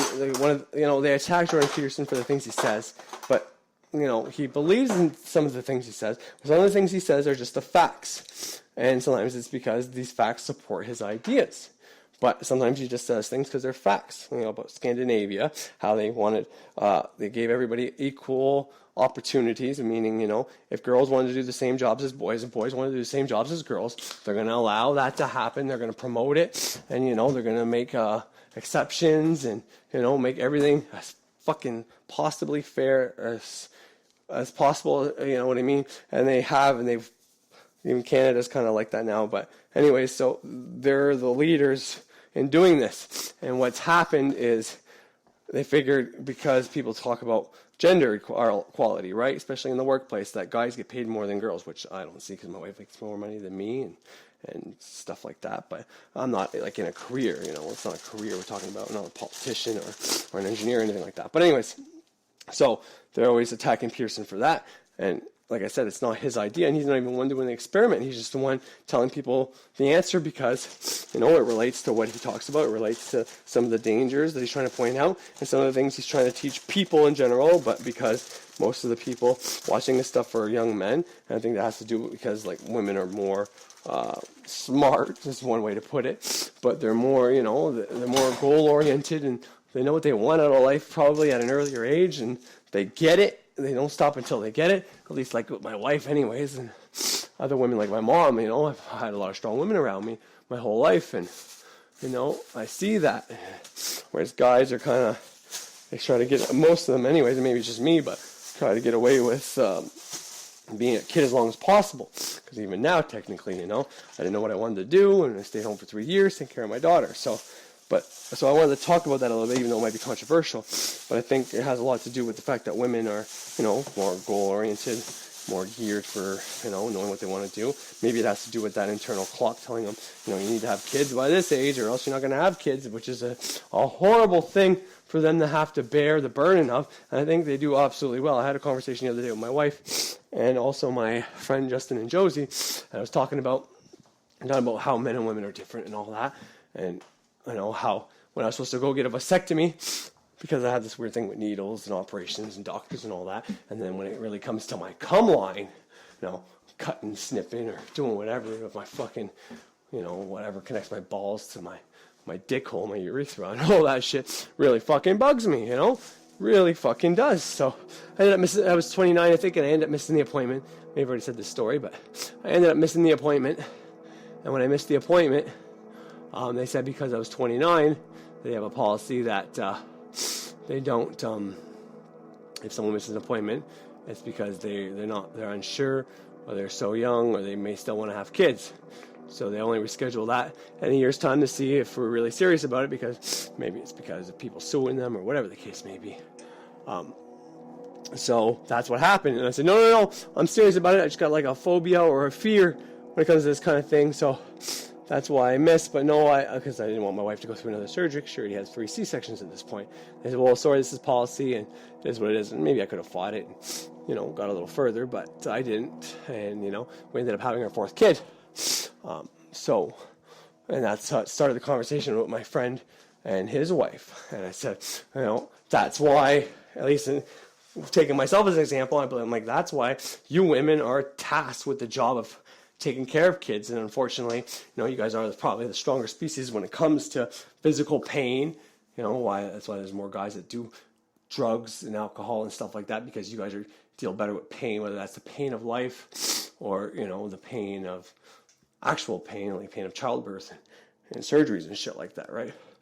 There's more girls going out there doing plastic surgery than there is men, you know what I mean, to change their look that they're not happy with and stuff like that. So, and that's what I was telling them. Well, you guys are way stronger, you know, and it's no secret, you know, media and movies have made, you know, a joke about the fact that men tend to, you know, whenever they get sick, just like the common cold, we become little fucking babies, you know, crying for our mom and shit like that. And you guys are super strong when it comes to shit like that. And you're definitely more maternal and crap like that. But when men aren't sick and being babies, you know, we're more maybe outgoing, more, or if we'll do more dangerous things and shit like that, you know, more assertive. And, you know, because you guys are pain and you take care of children and stuff like that, then when it comes to raising your kids, you might have more empathy. You know, the case of me and my mom, like I said, my dad always knew when I was lying. I never let him know it. And one of the reasons, you know, if my mom would have thought I was lying too, then maybe I wouldn't have tried as hard to prove them wrong. But I always had my mom believing in me because she didn't want to believe that I would be doing the horrible things they were accusing me of. I wasn't always wrong, but for the majority of the time when something happened, my dad knew, and yeah, damn right, it was me. So my mom always sympathized with me.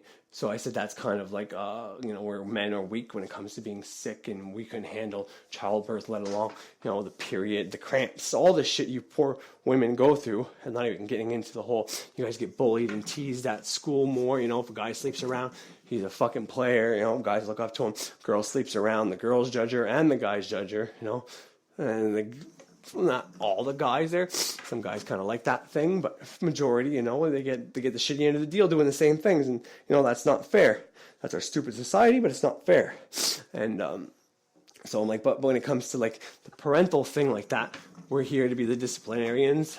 Not always there. That can switch within roles, within families and shit like that. But you know, we have our upsides and our downsides, and you guys have your upsides and your downsides, and that's why, you know, whenever you find your other half, you know, the things I'm bad at, my wife's good at. And the things my wife's bad at, I'm good at, right? And that's why when together we're strongest and we're a force that no one can fuck with. And that's kind of the point, right? You find your second half, like there's power in numbers, period. But whenever it's you and someone you love and, you know, you've had that bond and finish each other's sentences and, you know, shit like that, like, you just know, and you guys can deal with each other, and you know, the good and the bad happens, and you can trust each other, or maybe you've been through some shit that fucking shook your foundations a little bit, where you had trouble trusting each other, but eventually you were able to overcome them, and now it's stronger than ever and shit like that. So that was the conversation I had with them, and that was about men and women, and how, you know, we're different, and that's true. Peterson likes to talk about how men and women are relatively the same, but we only differ at the extremes. And men are more disagreeable, and women are more agreeable. And that's one, but a very small reason why sometimes women get paid less than men. Like I said, I don't know. I don't see it here in Canada or in my hometown, but I definitely know it's out there because I definitely heard it many times.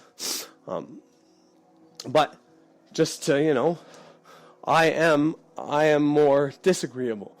Sorry, I am more agreeable. I'm more like a woman when it comes to that, right? If more women are agreeable and more men are disagreeable, right? Generally speaking, you pick, this is what Peterson said, if you pick two random people, you got a 60% chance that the man is going to be disagreeable and the woman is going to be agreeable. And what that means is that's why, you know, you got a pink bike helmet, and you got a blue bike helmet.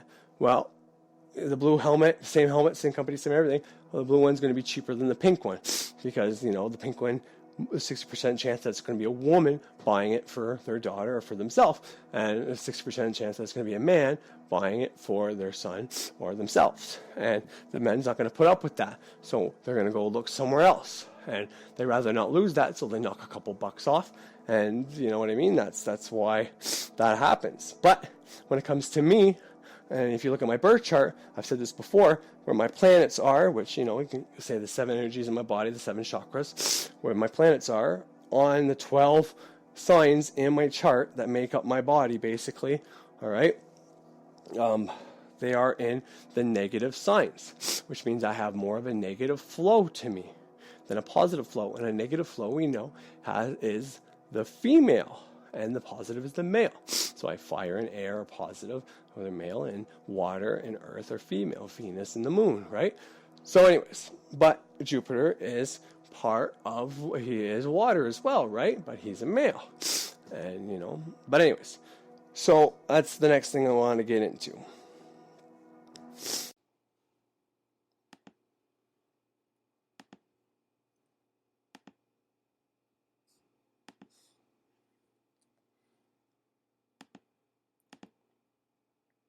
Listen, you've said that men need to, quote, grow the hell up. Tell me why. Because there's nothing other than an old infant. Nothing good about it. People who don't grow up don't find the sort of in their life that sustains them through difficult times, and they are certain to encounter difficult times. And they're left bitter and resentful and without purpose and adrift and hostile and resentful and vengeful and arrogant and deceitful and of no use to themselves and of no use to anyone else and no partner for a woman, and there's nothing in it that's good. So that sounds pretty bad. You're saying there's a crisis of masculinity? I mean, what do you do about it? You help people understand why it's necessary and important for them to grow up and adopt responsibility, why that isn't a shake your finger and get your act together sort of thing, why it's more like a delineation of the kind of destiny that makes life worth living. I've been telling young men, but I wasn't specifically aiming this message at young men to begin with. It just kind of turned out that way. And it's mostly, you admit, it's mostly men listening. I mean, 90% it is. of your audiences are men, well, it's right? about 80% on YouTube, YouTube is a male domain primarily. So it's hard to tell how much of it is because YouTube is male and how much of it is because of what I'm saying. But what I've been telling young men is that there's an actual reason why they need to grow up, which is that they have something to offer, that people have within them this capacity to set the world straight, and that's necessary to manifest in the world, and that also doing so is where you find the meaning that sustains you in life. So what's gone wrong then? God, all sorts of things have gone wrong. I don't think that young men hear words of encouragement. Some of them never in their entire lives, as far as I can tell. That's what they tell me. And the fact that the words that I've been speaking, the YouTube lectures that I've done and put online, for example, have had such a dramatic impact is an indication that young men are starving for this sort of message, because why in the world would they have to derive it from a lecture on YouTube? They're not being taught that it's important to develop yourself. But does it bother you that your audience is predominantly male? Isn't that a bit divisive? No, I don't think so. I mean, it's no more divisive than the fact that YouTube is primarily male and Tumblr is primarily female. Isn't it? Tumblr is primarily female. Saying that's the way it is. Well, I'm not saying anything. It's just an observation that that's the way it is. There's plenty of women that are watching my lectures and coming to my talks and buying my books. It's just that the majority of them happen to be men. What's in it for the women, though? What sort of partner do you want?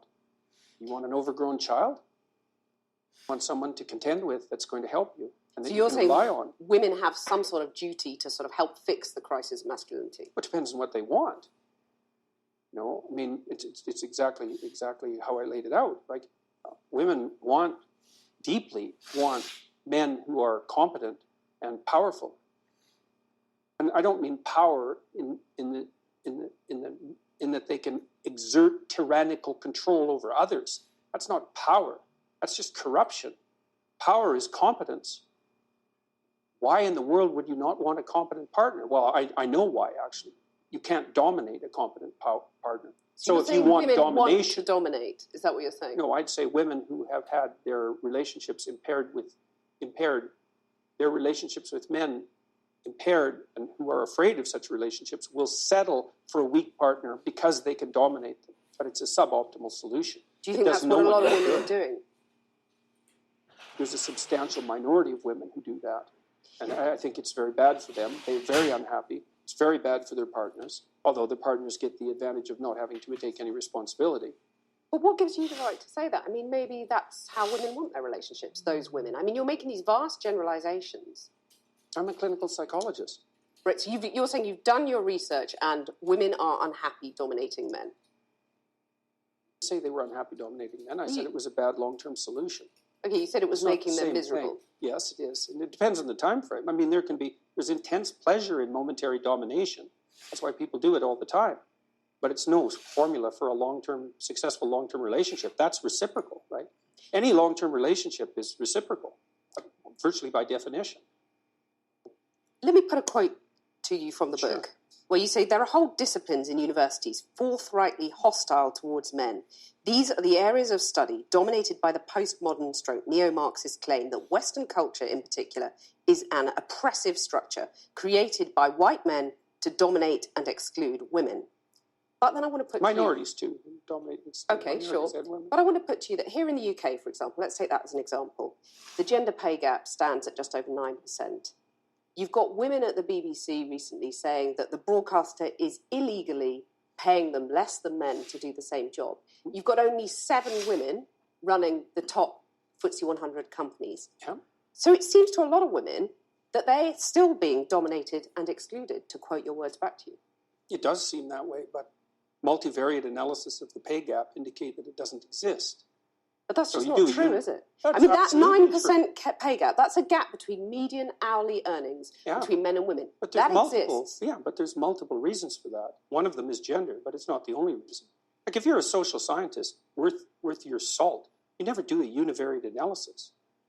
You say, well, women in aggregate are paid less than men. Okay, well, then we break it down by age, we break it down by occupation, we break it down by interest, we break it down by personality. But you're saying basically it doesn't matter if women aren't getting to the top because that's what's skewing that gender pay gap, isn't it?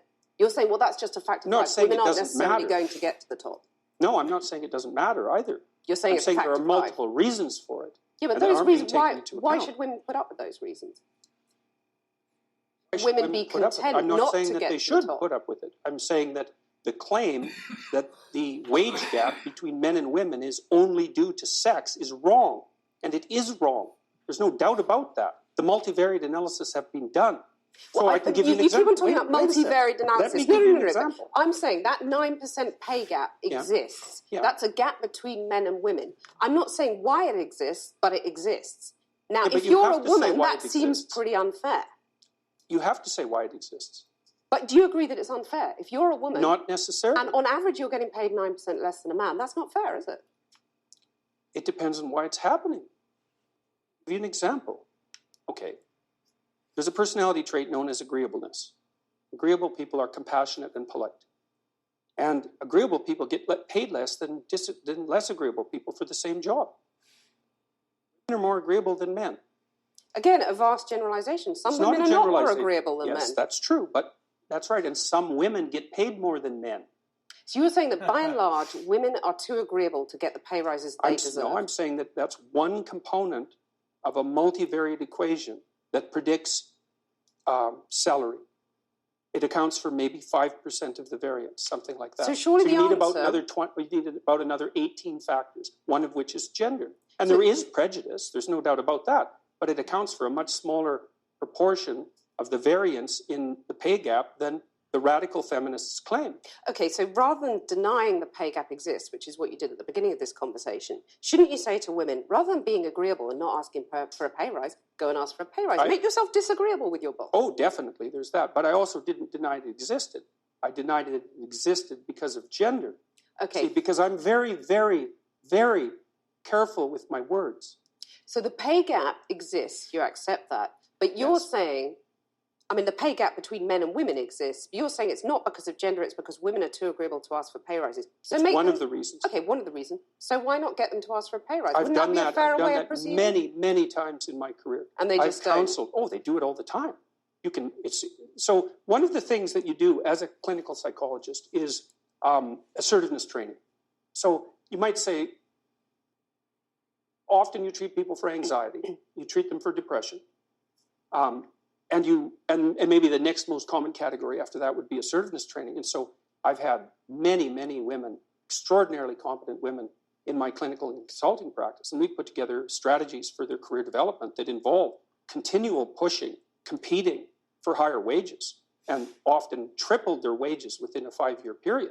teaching you them how to celebrate that? negotiate. Of course. So, Of do course. you agree that you would be happy if that pay gap was eliminated completely? It Because would that's all the radical feminists are saying. It would depend on how it was eradicated and how the disappearance of it was measured. And you're These saying things if you it's at the can't- you cost can't- of men, that's a problem. Oh, there's all sorts of things that it could be at the cost of. It could even be at the cost of women's own interests. So, Because they might not be happy if they get equal pay.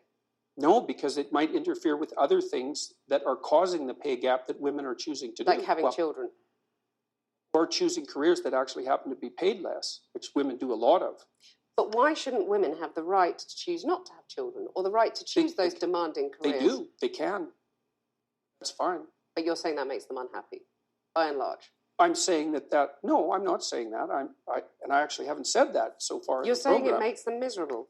No, I at the said that beginning. what was making them miserable was having weak partners. That makes them miserable. Right. I would say that many women around the age of, I would say between 28 and 32, have a career family crisis that they have to deal with. And I think that's partly because of the foreshortened time frame that women have to contend with. Like, women have to get the major pieces of their life put together faster than men, which is also partly why men aren't under so much pressure to grow up. So because for the typical woman, she has to have her career and family in order pretty much by the time she's 35, because otherwise the options start to run out. And so that puts a tremendous amount of stress on women, especially at the end of their 20s. I think I take issue with the idea of the typical woman because, you know, all women are different. And that's what I want to just put another quote to you from the book. Well, You they're say, different in some ways and the same in others. okay, you say women become more vulnerable when they have children. Oh, And yes. you talked in one of your YouTube interviews about crazy harpy sisters. So, simple question. Is gender equality a myth in your view? Is that something that's just never going to happen? It depends on what you mean by equality. You know, Being if treated you mean that fairly, men and women getting are the same opportunities? fairly, we could get to a point where people were treated fairly or more fairly. I mean, people are treated pretty fairly in Western culture already, but we can. But they're improve really that. not, though, are they? I mean, otherwise, why depends. would there only be 7 women running FTSE 100 companies in the UK? Why would there still be a pay gap, which we've Oh, well, discussed that's at easy. length? It's easy to Why are answer women that at the question. BBC saying that they're getting paid illegally less than men to do the same job? Well, That's not fair, Well, is let's it? go to the first question. Those are complicated questions. Seven women. Repeat that one. There's 7 only women running the top FTSE 100 companies in the UK. Okay. Well, the I mean, first that's not question fair. might be, why would you want to do that? Would a man want to do it?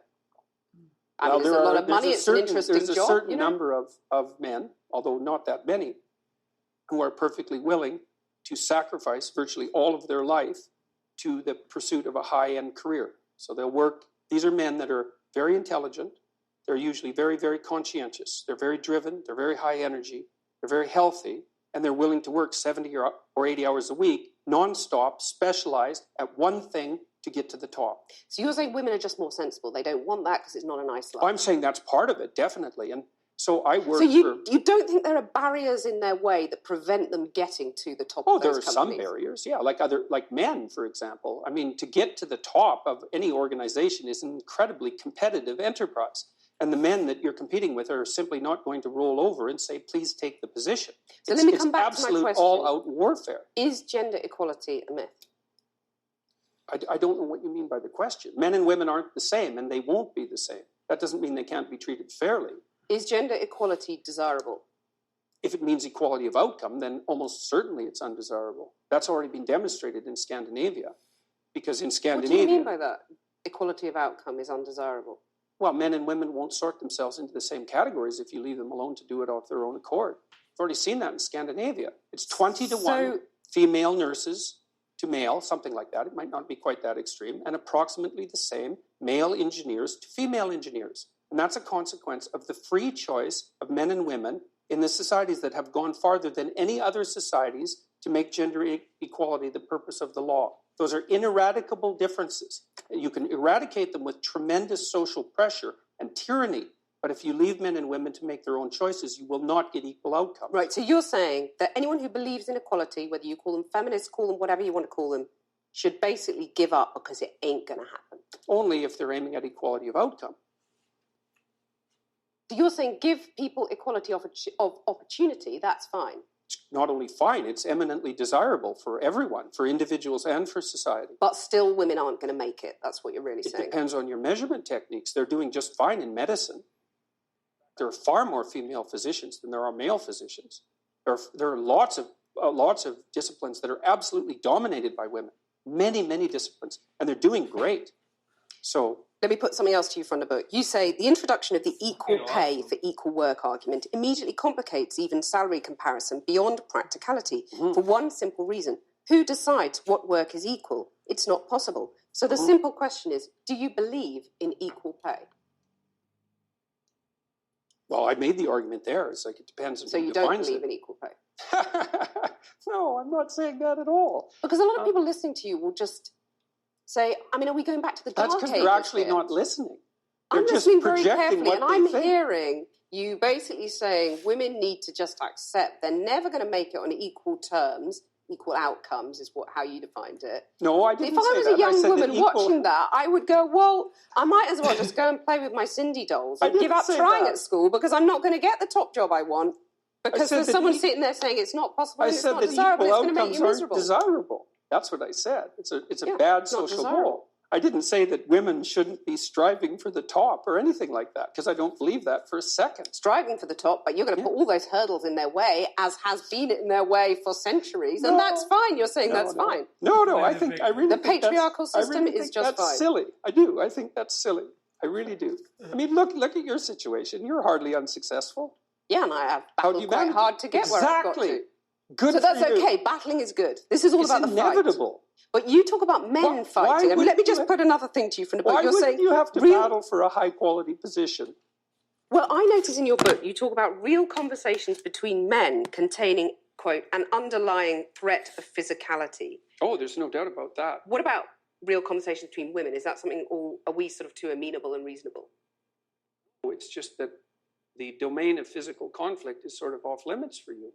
Well, you It's just said rather that I've unfortunate. fought to get where I've got. Yeah, but What does that make me? Well, a I sort of don't proxy imagine. man or I something? don't imagine that you. Yeah, to some degree, I suspect you're not very agreeable. So that's the thing. Successful women. I'm not very agreeable. Right. I noticed that actually in this conversation, At least and we I'm can have sure a it joke about served your career well. Successful women, though, Mhm. basically have to wear the trousers, in your view. They have to sort of become men to succeed, is what you're saying. Well, if they're going I've had to fight to succeed, if they're therefore going to I'm an compete honorary against man. men, certainly masculine traits are going to be helpful. I mean, one of the things I do in my counseling practice, for example, when I'm consulting with women who are trying to advance their careers, is to teach them how to negotiate and to be able to say no and to not be easily pushed around and to be formidable. And you need to, if you're going to be successful, you need to be smart, conscientious, and tough. Well, here's a radical idea. Why don't the bosses adopt the male bosses, shall we say, adopt some female traits so that women don't have to fight and get their sharp elbows out for the pay rises? It's just accepted if they're doing the same job, they get the same pay. Well, I would say partly because it's not so easy to determine what constitutes the same job. But that's because, arguably, Yeah. there are still men dominating our industries, our society, and therefore they've dictated the terms for so long that women have to battle to be like the men. No, it's not true. It's not true. So, for Where's the example, evidence? well, I can give you an example very quickly.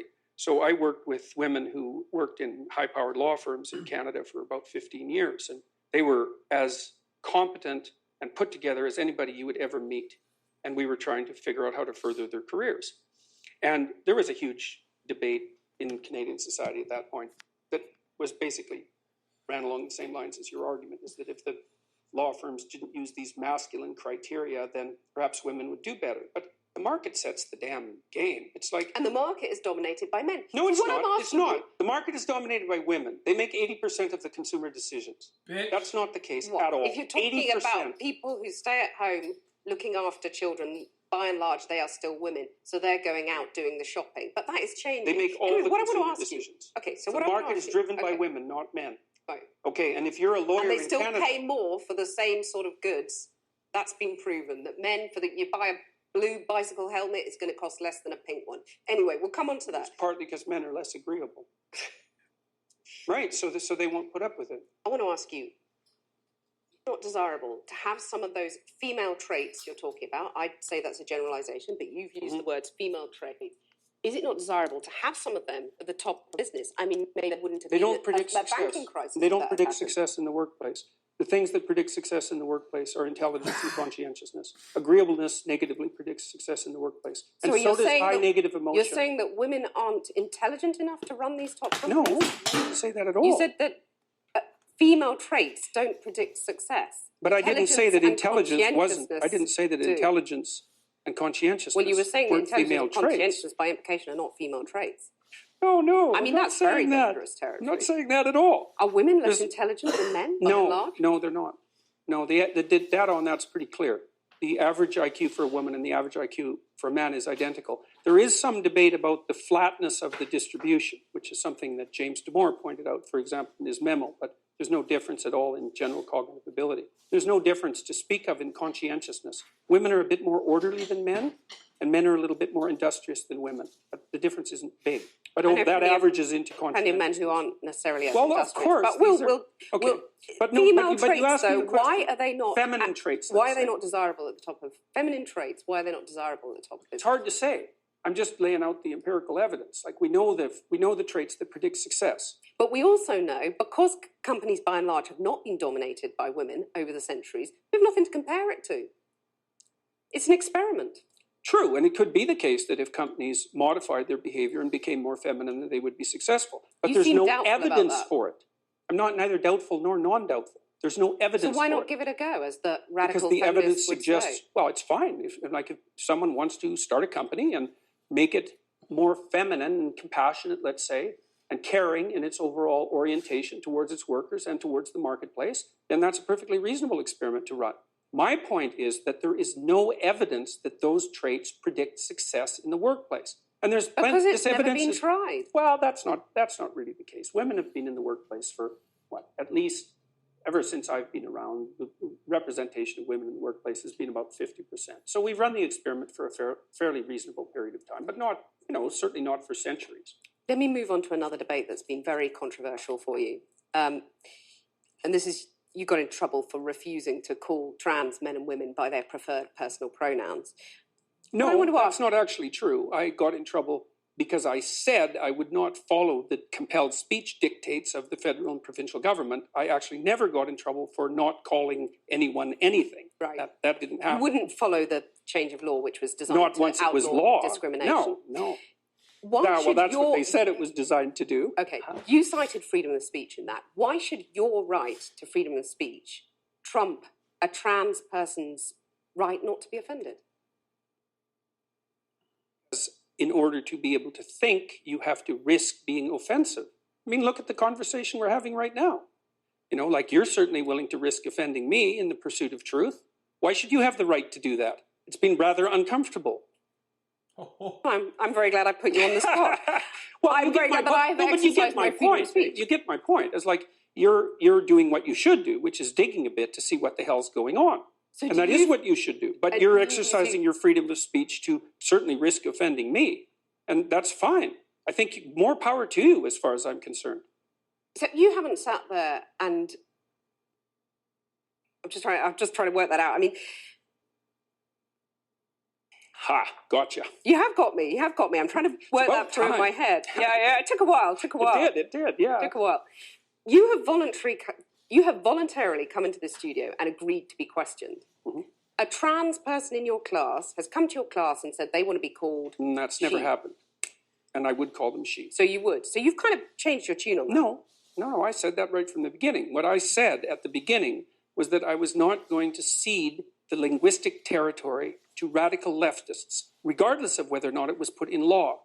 That's what I said. And then the people who came after me said, oh, you must be transphobic and you mistreat a student in your class. It's like, I never mistreated a student in my class. I'm not transphobic, and that isn't what I said. Well, except you've also called trans campaigners authoritarian, haven't you? I mean, isn't that Well, grossly only in the insid- broader context of my claims that radical leftist ideologues are authoritarian, Yes, which but they are. You're saying someone who's trying to work out their gender identity, who may well have struggled with that, had quite a No tough doubt time have over the struggled years. with it, yeah. You're comparing them with, Chairman Mao, who No, just the saw the activists. deaths of millions of people. Well, Just the even if the activists. activists, they're trans people too. They have a right to say these things. Yeah, but they don't have Isn't a it right to grossly speak for their whole insensitive community. to compare them to Chairman Mao? Or, Pinochet, Augusto Pinochet. I mean, this is grossly insensitive. Isn't I it? didn't compare them to Pinochet.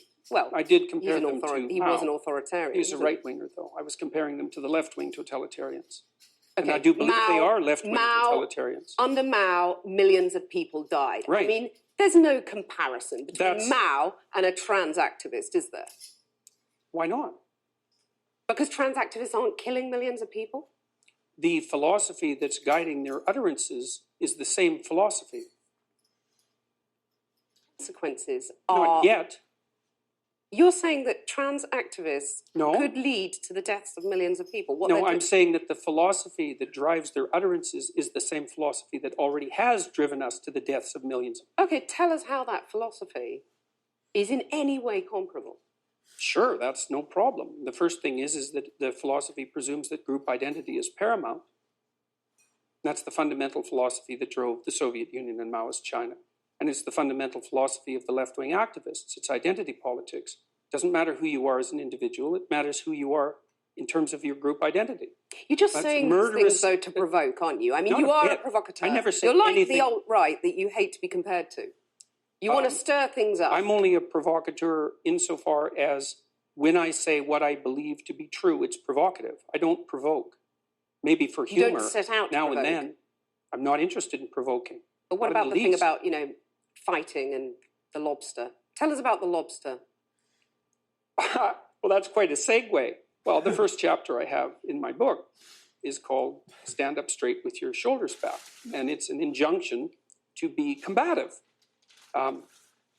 Peace to further your career, let's say, but also to adopt a stance of ready engagement with the world and to reflect that in your posture. And the reason that I write about lobsters is because there's this idea that hierarchical structures are a sociological construct of the Western patriarchy. And that is so untrue that it's almost unbelievable. And I use the lobster as an example because the lobster, we divulged from lobsters in evolutionary history about 350 million years ago, common ancestor. And lobsters exist in hierarchies, and they have a nervous system attuned to the hierarchy. And that nervous system runs on serotonin, just like our nervous systems do.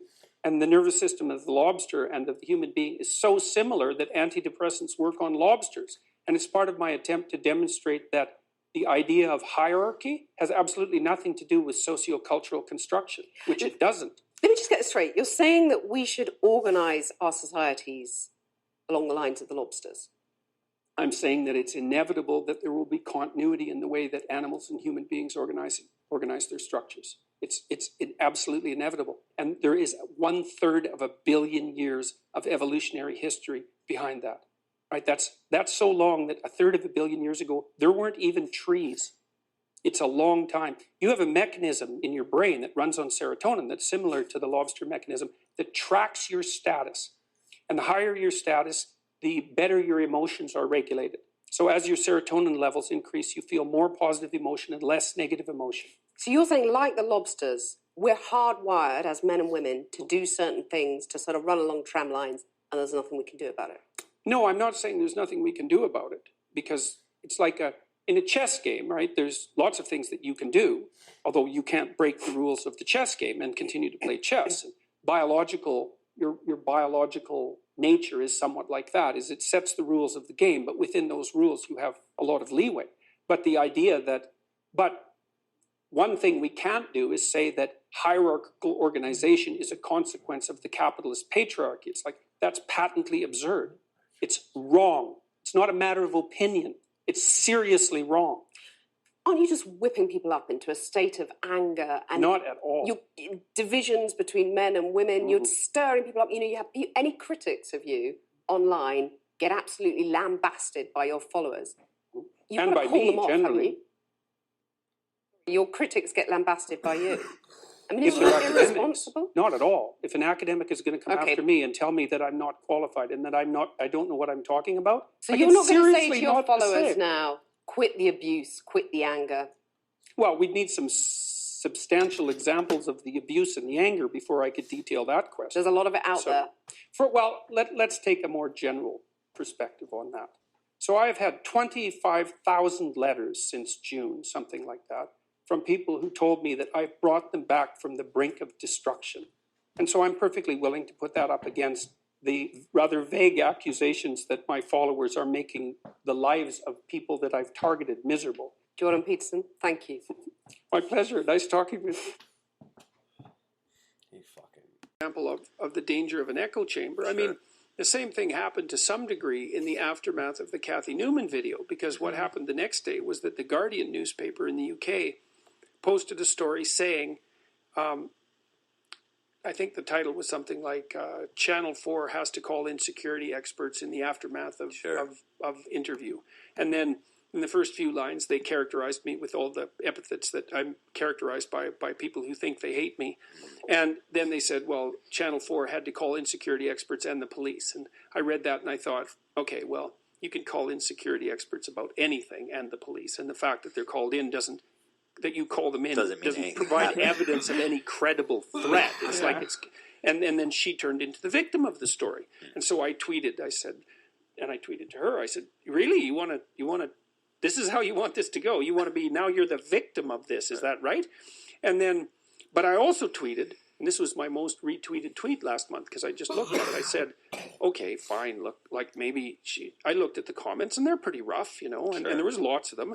So I tweeted, I said, look, we were just exchanging words, right? It's like, if you're threatening her, then back the hell off. I had it's seen just, that, yeah.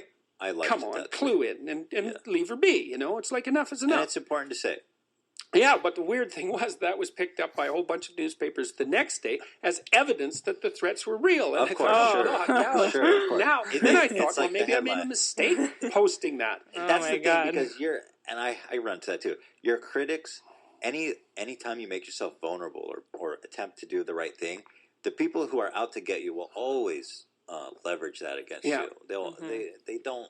Yeah, don't apologize to the mob. But no, you most definitely should have done that, because your your credibility, it means to your fans more than whatever. Well, and work too. Yeah. Like I felt ambivalent about it when I saw how it had been twisted, and then I thought, well, maybe I should have just shut the hell up, because it's kind of sad when you, I was trying to get people to think a bit. See, that's how social media and I felt that it makes you turn in, and I don't like that. Right.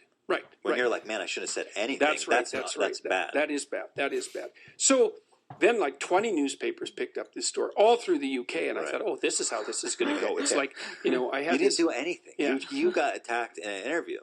That's right. And then all of a sudden, I'm the perpetrator. villain. Yeah, exactly. I thought, well, that's cute. And then, so that's kind of like this situation that you were describing, is that the fan base around Kathy Newman, or at least her ideological allies, let's say, said, oh no, this is terrible. She got victimized by this brute professor and all his legions of troll followers. I have 5 million troll followers apparently on YouTube, which is pretty impressive. And they're all trolls. That's also interesting. But then there was a backlash against that, right? And it was some of the more serious journalists, I would say, came out of the woodwork and said, hey, wait a minute here. No, this isn't a simple victim-oppressor narrative, even though that's the only story you radical leftists know how to tell. That's not really what happened here. And then it settled out, well, apart from the fact that I would have rather just had the sort of conversation with her that we're having, because that was my goal. Right. It couldn't have possibly worked out more expediently for me, and one of the things I've noticed... Which is kind of her fault. She was looking for expedience. Yes. And it ended up backfiring, favoring you and hurting her. Yes. Well, it was the same thing that happened with the protest. This has happened to me. It's another reason why I think I was able to remain composed during that interview. I went to McMaster University about a year ago, a little more, and it was just insane. The protesters occupied the room, and they were all chanting and yelling and screaming away, and there was... In those crowds, I've noticed this, in those crowds, there's always 2 or 3 people, they're usually men, who are, a lot of them are just silly, quasi-deluded, virtue-signaling, 18-year-old people who just don't know any better, right? They're there because their professors sent them, and, and I'm looking at them and I think, oh, you're just deluded kids, fundamentally. But there's always a few people at those rallies who are really not good people, and there were a couple there they're just psychopaths who were looking for trouble. And I could see a couple of them. In fact, they were the same ones at a couple of different protests. And one of them was behind me with a woman, and they were blaring an air horn at me from about 2 feet away. And that was like, look, I don't care. You can yell all you want, but like, you deafen me at your peril, right? So anyways, I dealt with that. But I just let them yell and scream and do their thing, and I tried to talk, and they drowned me out completely. And then the police closed the venue because there were too many people in the room, and the protesters wouldn't leave. So then I went outside, and I stood up on a table, and I talked to people outside, and that video worked out extraordinarily well for me again. But what I've noticed, this is the thing that's been so strange, is that over the last 15 months, knock on wood, every time I've been pushed into a corner and remained composed, the narrative reversed every single time. That's something I've noted, is that every time they come at you, you get more followers. For every critic that comes at you, you get 10 more followers. Yep. And this pattern we've seen it over and over again, and yet they still come. Yeah, less though. But the thing is, it really goes back to what you said. They're being expedient. Yeah. You're being genuine. Yeah. Most of the ones who come after me now are academics who are incautious, let's put it that way. That's certainly what they are. They're incautious. And journalists who are unscrupulous and looking to Get muck some rate. clicks. Yeah. And less so the protesters. And I've really put the protesters, the social justice types in Canada, in an awkward position. It's actually, this is the evil part of me talking, it's one of my proudest accomplishments, let's say, because I figured out how to monetize social justice warriors. How's that? Because they come out and protest against me, and then my Patreon account grows. Oh, yeah. And that just You sell irritates them. tickets, your Patreon Just account grows, you irritates get them subscribers. to death. It's like, oh my They're God, what am I doing going to it, do with but this they're guy? doing it. It's like, we can't let him talk, because if he talks, then people listen to him. That's no good, because he's this evil guy. He's an evil capitalist, which I immediately admit to. It's like, yeah, I'm an evil capitalist. It's like, you got a problem with that? It's like, so that just doesn't work very well. It's like, well, we come out and protest him, and then he gets richer, and there's nothing that's more annoying to someone, especially when people are just donating the money, essentially. So like in Edmonton recently, this city in Alberta, I had booked a theater, and we'd signed like 3 levels of paperwork. We were 1 level away. I had tweeted that I was coming to the theater, and then they decided that I couldn't go to the theater. Despite the fact that I'd had a book published by a major Canadian publisher. It's Penguin, it's not like, it's as credible as reputable as it gets. And so they just canceled it, and then they lied about it. It's like, Dr. Peterson hadn't signed the final paperwork, which was true in the narrowest technical sense, because we were operating on good faith. Certainly wasn't your intention to ever cancel that. No, it certainly Which is what wasn't. they made it sound like. Well, or that I jumped the gun by announcing it. It's like, no, look, guys, we've been negotiating about this for a month. You gave me the go-ahead. I went through the 3 lowest strata. There was one formal thing that had to be done. So they canceled me. Well, that caused all sorts of fuss. But then an hour later, this guy emailed me from a hotel, and he said, oh, you can do it at our hotel. We have a venue for 700 instead of 250, and it's sold out. It's and the Ryerson University canceled our free speech event. We had 200 people slated to attend. 1,500 people came to the one that we held as a replacement. When will people learn that trying to repress free speech only makes it louder? Yeah. There is some kind of Marxist-influenced, post-modernist plot that's hatching in our universities. Hatched in our universities to do what? What is this conspiracy? Well, the stated goals of the conspiracy, so to speak, can be found on the websites of disciplines like women's studies. It's to bring down the oppressive patriarchal structure of the West.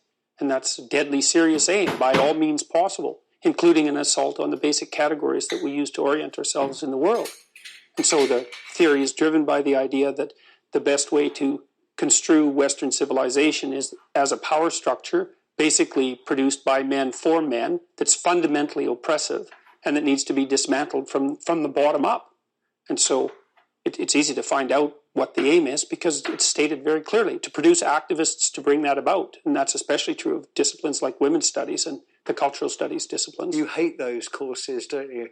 Well, it's not so much that I hate them, it's that I'm embarrassed to be part of the university because of what the universities are doing. You claim that there's sort of pseudoscience or false science. It's not a claim.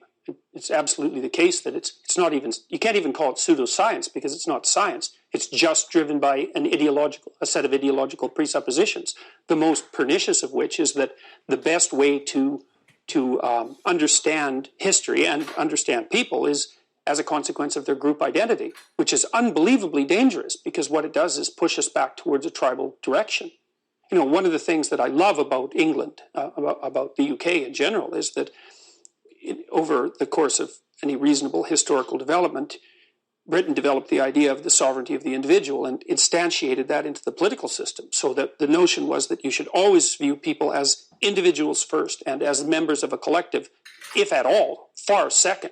And that's what accounts for the spread of freedom and productivity and democracy throughout the world. And the universities are doing everything they can to critique that at the most fundamental level possible, all in the name of some false compassion and hypothetical equality. Come on, Sophie. I voted for your party. I voted for you in the London mayoral elections. What do you say to that? What do you say to that? Well, I suppose my question is, you call yourself a sort of classic British liberal, and I was very interested to see that description of you. And I'm also fascinated by your book about, dealing with the chaos in which, as you yourself say, men find themselves in, or it's predominantly aimed at men. No, and it's I think not, that. I'd read an article with you in which you sort of said, well, yes, it probably is mainly men. So that's what I'm basing that on. I think so. Taking all that into account, why do you think it is that so much of what you say is so very popular with the alt-right? It isn't. And you don't have any evidence for that at all. More than the evidence that alt-right people watch this show. Neo-Nite website, Saviour of Western Civilization. Oh, well, that was all taken apart today by a number of Jewish publications, by the way, showing that, first of all, that was all satirical commentary on the part of the alt-right, directed at taking me down, for example. And there was an alt-right article yesterday published saying that I was a Jewish stooge and shill. So this is absolute nonsense, and I don't appeal primarily to the alt-right. There's no evidence for that at all. It's the proclivity. I never said primarily, Jordan. What I'm interested in is why you think that you get the reaction that you do from the alt-right. Looking at the Cathy Newman documentary. What reaction? Interview. There's 10 million people watched that and commented on it. I'm talking about what I saw, and I'm curious to know what your reaction was to the glee with which the alt-right seized upon that. I don't accept. Shall we deal with the death threats? I mean, she had, I think, a dozen. I don't accept the concept that it was the alt-right that was doing this. There were 10 million people who commented on that video, and about 95% of them commented negatively on Cathy Newman's behaviour. You think there's 10 million alt-right trolls watching that? Did you not? You accused her of spinning a victim narrative in an interview with the Radio Times. You mean what Cathy did afterwards? Yeah. Oh, absolutely. That's exactly what happened. But wasn't that because Cathy Newman, for quite a while, and she's a great accomplished journalist, well said, just sat there looking at you with her mouth open and slowly closing like a goldfish. Because she didn't know what to say. And so she was coming back afterwards and making the point, well, actually, I did know what to say, but I was giving you time, or words that But given that she said, I'm going to find that and kill her, I'm going to find that and execute her. Is that spinning a victim narrative when you get that popping up in your Twitter inbox? Well, it depends on what happened with Channel 4 was that they put the whole interview up, which was quite a shock to me because I didn't think they would. And then people were vitriolically opposed to what had happened. And so there were hundreds of thousands of comments. And when you get hundreds of thousands of comments, there's going to be some subset like this. And people did analysis of these comments, by the way, and showed that the bulk of the ones that were vitriolic in terms of percentages were actually directed at me, not at her. And it was in the best interests of the Channel 4 people to spin this as a victim narrative, because that's what they do anyways, but to construe Cathy Newman, who's... Did you get death threats, though? I've had death threats. I don't know if I got them specifically because of that interview, because I hadn't said anything contentious, but that certainly happened to me, and seriously enough, so the university increased security around my office. But, I mean, when you're dealing with people, when you're dealing with millions of people's comments, then there's going to be a percentage of them that are produced by people who are, well, not mentally well to begin with. And I also tweeted out afterwards, after this had gone on for a couple of days, I tweeted out something asking people to lay off her because enough was enough. Yes, you did. Yes. But I can tell you from my own experience that about half the people on Twitter are not mentally well. So that goes as standard. Yeah, well, it's about 1 in 20 or 1 in 30 in the general population. Right. So, you're going to expect extremist comments. Well, I mean, actually, I remember the former government chief whip, Patrick McLaughlin, saying, and he's a great man, he says that about a third of the UK population, and this is a serious point, have some form of mental illness. And he was saying to me that as a government chief whip, we're always being told that MPs should represent the general population, and there is no doubt that there's an over-representation among MPs in that area. That's something for you. Well, that's a good thing. I'll probably now get a lot of Twitter hatred mail. Forgive me, because I've got to jump in, because it seems only fair, as we drag Jordan over from Canada, we should mention this. This is the 12 Rules for Life, an antidote to chaos. Rule number 1, stand up straight with your shoulders back. Now, the question I've written is, how is that an antidote to chaos? I share that view. I think if you carry yourself, you project confidence, and confidence wins people over. Is that your thing? I think not only does it win people over, it orients you properly in the world. I mean, to stand up straight with your shoulders back is actually to adopt a stance that in some sense is maximally vulnerable. It's not a defensive crouch. It sort of exposes you to the world. And the clinical literature on that sort of thing is clear. If you want to move towards mental health, then what you want to do is voluntarily confront the things that you're afraid of and are avoiding. And so it's a matter of courage, not of power, and of willingness to take on your own vulnerability and fragility. And that does broadcast that confidence to other people, and that's a good way of making your way through life. I have to say, by the way, compared to some of the more academic pieces you can see on Twitter, this is quite an easy read, quite engaging, so thank you for that. Yeah.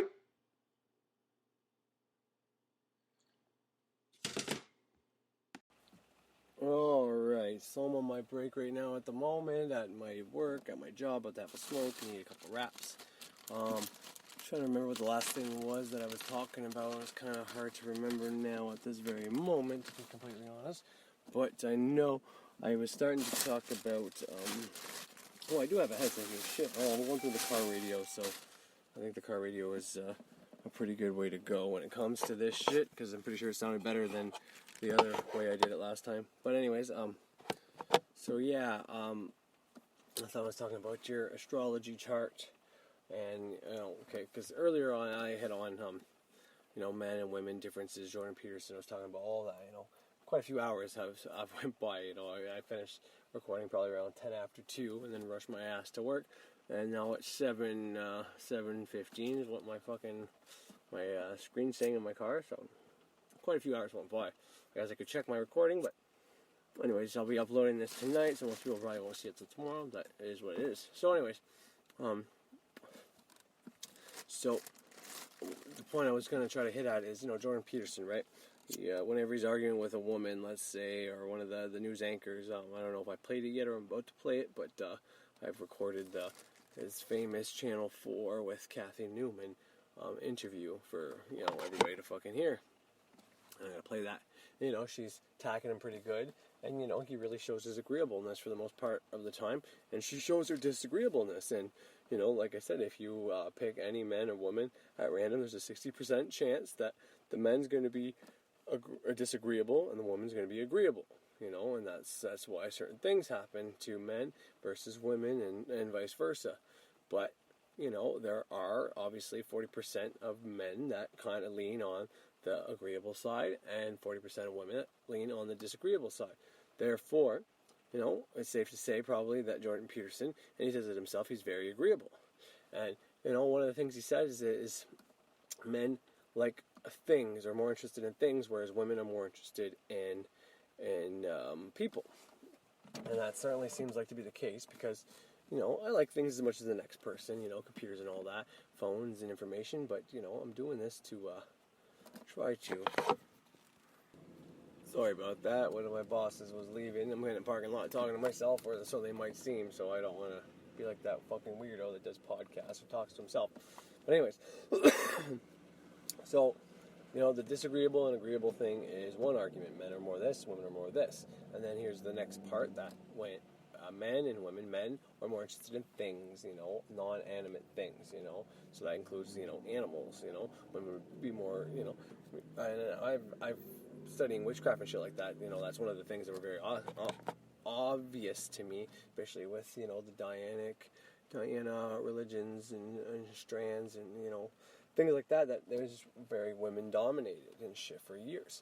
And the first men that get into that, or maybe all men that get into this stuff, are probably agreeable and have more of a negative flow to them when it comes to their chart.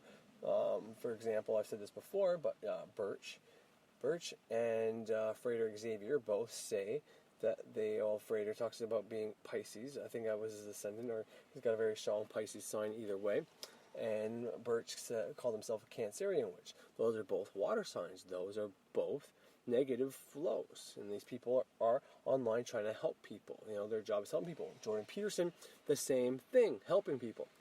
And, I don't have either one of Frater, Birch's, or Peterson's birth chart. If I got their date of birth somehow, then I could figure that out. So most likely Birch and Peterson, I could figure out theirs because, by putting in their date, you can do their birth chart and figure this out, and maybe I will one day, but I don't want to seem like a stalker. But just going by all my placements, okay, we all have all 12 signs, right? Your head is Aries and your feet is Pisces, and that's how it goes around.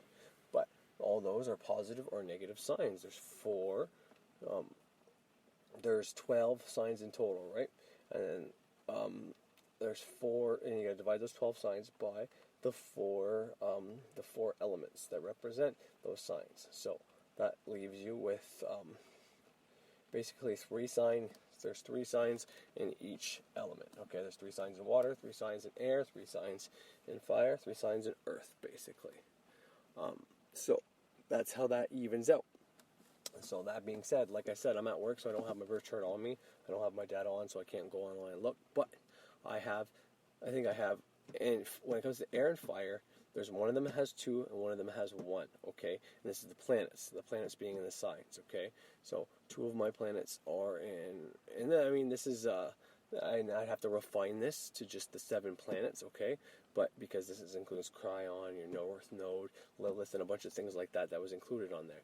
But out of the, I want to say maybe it was like 10 or 12 things that might be on this type of birth chart that I got, okay?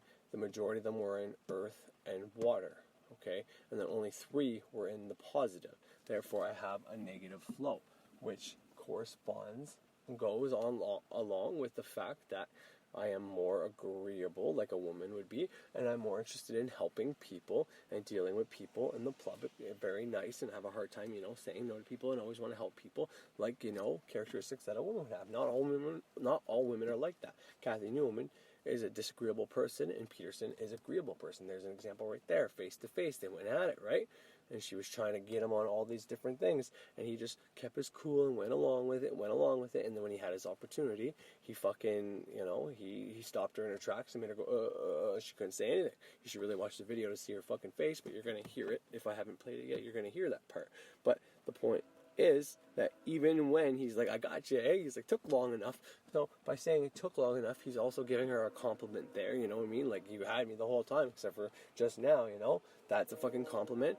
And then, he goes and says something to the effect of, well, no, he's like, this is the way it should be. This was my problem with the issue. He's like, you're making me uncomfortable, and you should, because you're trying to get to the bottom of things. And he's like, you're making someone uncomfortable to get to the root of the problem, and whenever people tell us that what we can or cannot say, he's like, we won't be able to do that anymore, So even after he dumps her and stops her, stops her in her tracks, he still gives her another compliment and, is on her side basically about it, He never really fights back very hard, whereas she was just dissing it out and trying to make him look like an idiot or a misogynist or whatever you want to say. So that's kind of the point I'm trying to get at, is your birth chart, and I'm going to do something, I'm going to do some research to try to prove this fact, but I believe your birth chart, if you look at your birth chart, okay, and you can go with all the signs that come with a traditional birth chart, like like I said, there's going to be Lilith, there's going to be Cryon on there, there's going to be a North Node, you're going to have Pluto, you're going to, and that's those things are included, right? Uranus,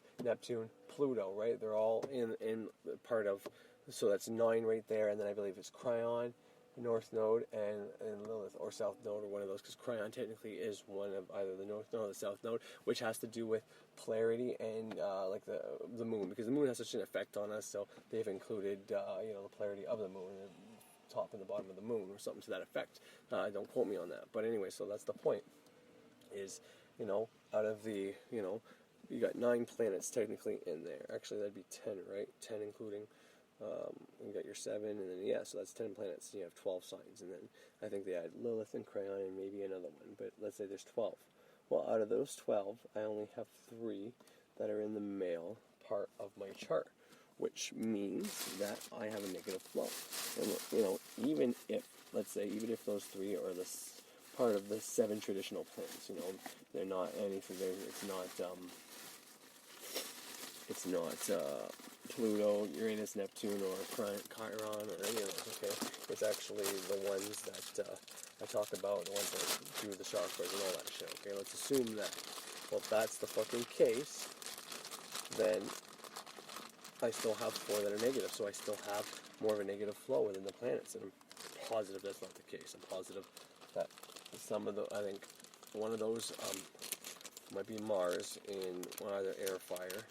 Because like I said, I tell people many times, Saturn's in Libra. The 2 girls, the Moon...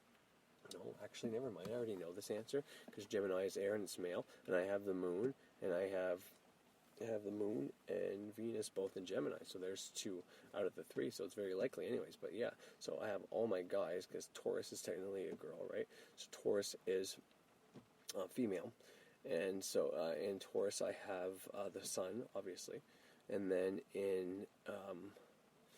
my 12th house, I have Mercury, but Mercury is also in Taurus, I want to say.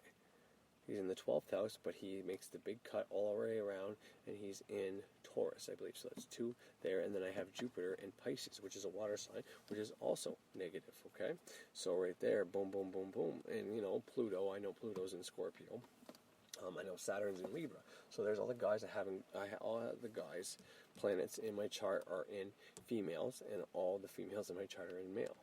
There's an extra one, like I said, there's 3, and then the rest are all in water and earth. So, but anyways, you can do this math with your birth chart, and I haven't done extensive research on it, but I'm willing to bet that if you have negative planet placements, and by negative that means not good or bad, it means that if you're in the female gender of the signs, then you are going to be either agreeable, because that's what women are, most likely agreeable. You'll be a man. It doesn't mean that your gender preference is going to be like men, because you're a man, or you're a woman trapped in a man's body. That's not what I'm saying, because, and that might be why that. I also have traits that men do, because men are more likely to be abusing substances than women, and women are more likely to be depressed. Well, I have anxiety, and I've had, not bouts of depression, but, I've had times where I thought I was depressed, but I've also had a substance abuse issue. You know what I mean? And so I have the both of both worlds, right? But anyways, so that's besides the point. But that's what I wanted to talk about. There's a correlation there. And when it comes to Jordan Peterson, he's an agreeable person, and whenever he's arguing with these people and he's talking to these people, the women who don't they want the choice, the equality, the option for equality for jobs, right?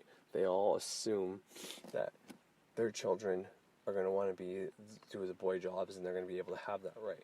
And he never disputes that. He says, yes, the equality option, the option for equality, or the equality for jobs, or whatever the case is ideal, and everybody should be striving for that. He's 100% for that. But he's against the equality of outcome. And that means payment, who gets paid more or less is one of those factors, right? Because women say that they're getting paid less than men, and I'm not even going to touch that because I don't know.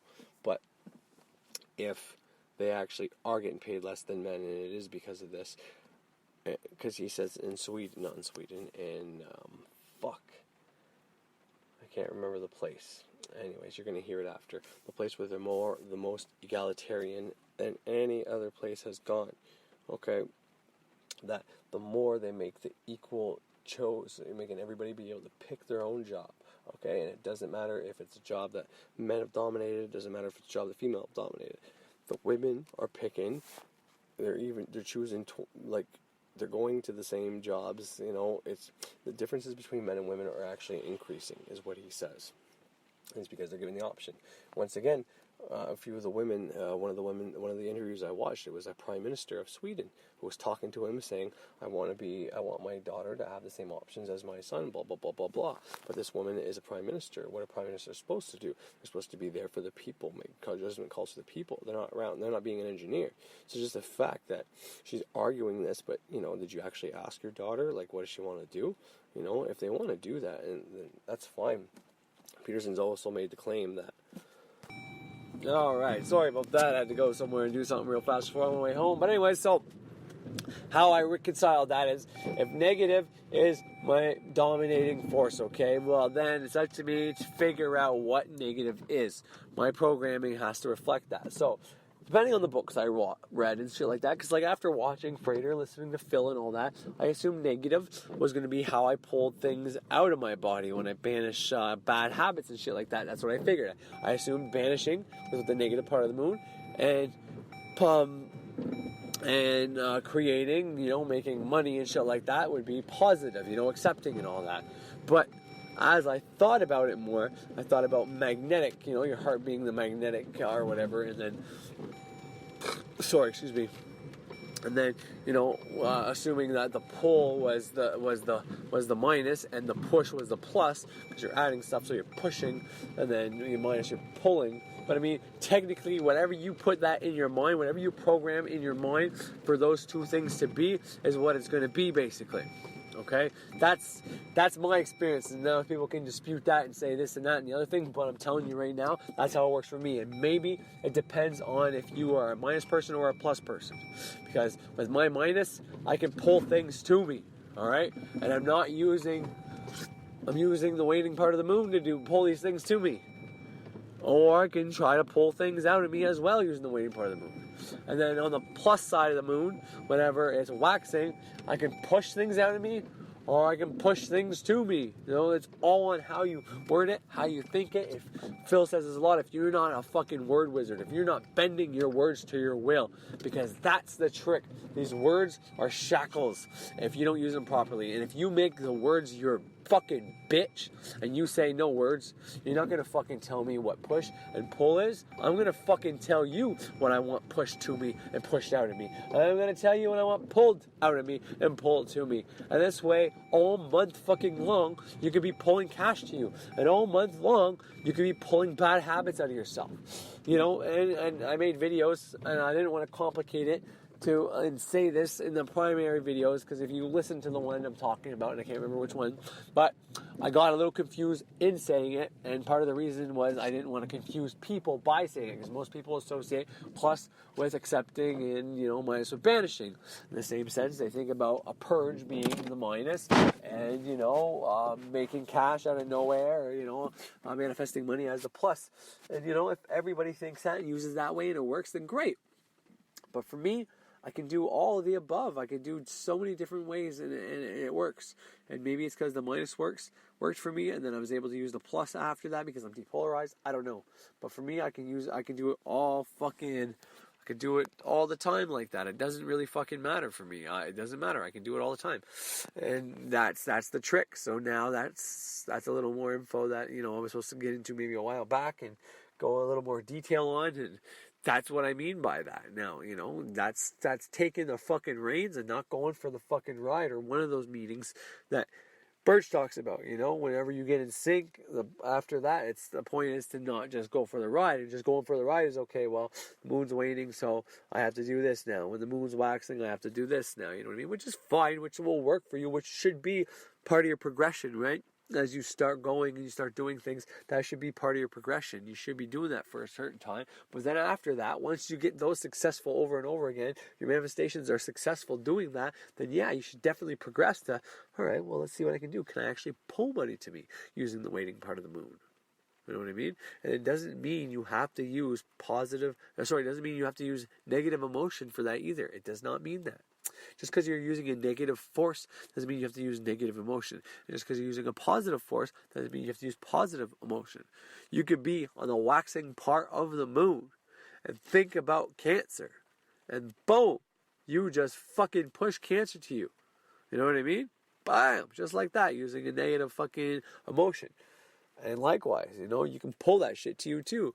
Using a negative fucking force and a positive or a negative emotion. It doesn't matter. Those things, that's the whole guarding the gates of your mind. Make sure that you only accept and deny and banish the thoughts that you want or don't want. And then on top of that, let's say, at some point something happens or whatever, make sure you're damn sure if you start entertaining a thought that, you probably shouldn't, you damn sure well don't put no fucking emotion into that bitch. You know what I mean? Because, if you do that, and then, if you dwell on it over and over again, nothing might happen for a while, but the minute you forget about that shit, oh my God, something's gonna happen. I'm not saying it's gonna be instantaneous or whatever the case is, because your mind, your subconscious can find outs. It finds outs pretty frequently. That's why a lot of people's magic doesn't manifest, because if you give the subconscious a reason to take the way out, or you give the conscious mind a reason to block what you want from happening, kind of like the genie, like I said before, you ask for a fucking boat and then the boat falls on you and kills you.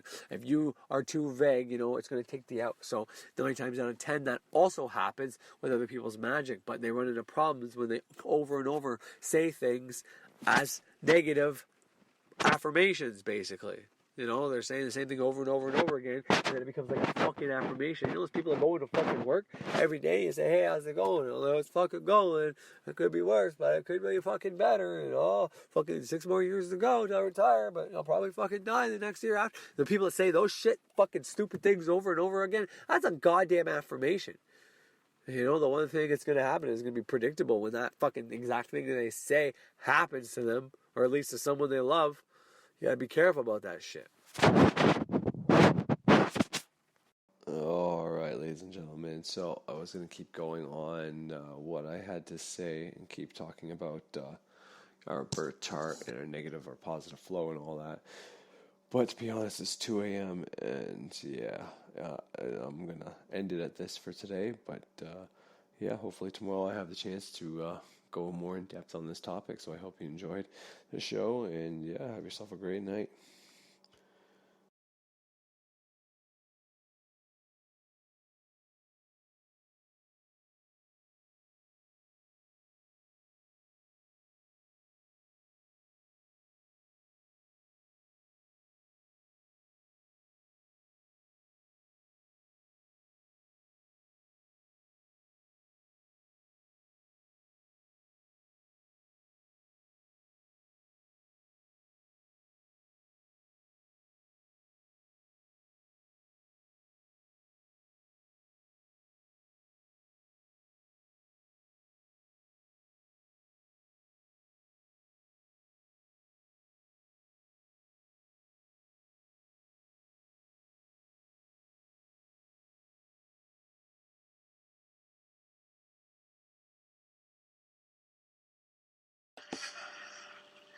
I'm tempted to, because I'm fundamentally an agreeable person, surprisingly enough.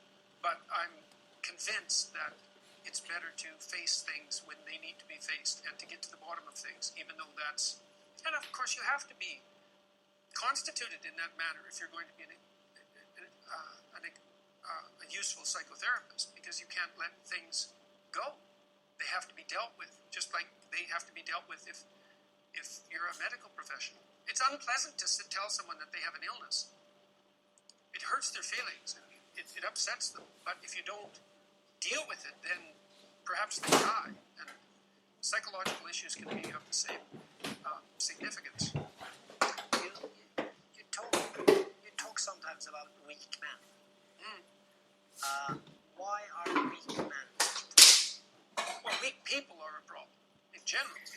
And I don't mean physically weak. I mean cowardly, let's say, and deceitful. Because I'm thinking it more in terms of moral weakness. Well, there's a variety of reasons. First of all, if you can't support your own weight, let's say, then someone else has to do it. And that's not good. And then if you don't make your pathway, if you don't pick a forthright and useful and noble pathway through life, then you become bitter and too hurt by the tragedy of existence, and then you tend to seek your revenge wherever you can get it, and that's not good. So it's a mistake on all fronts. It's not good for you. It's not good for your family. It's not good for the community.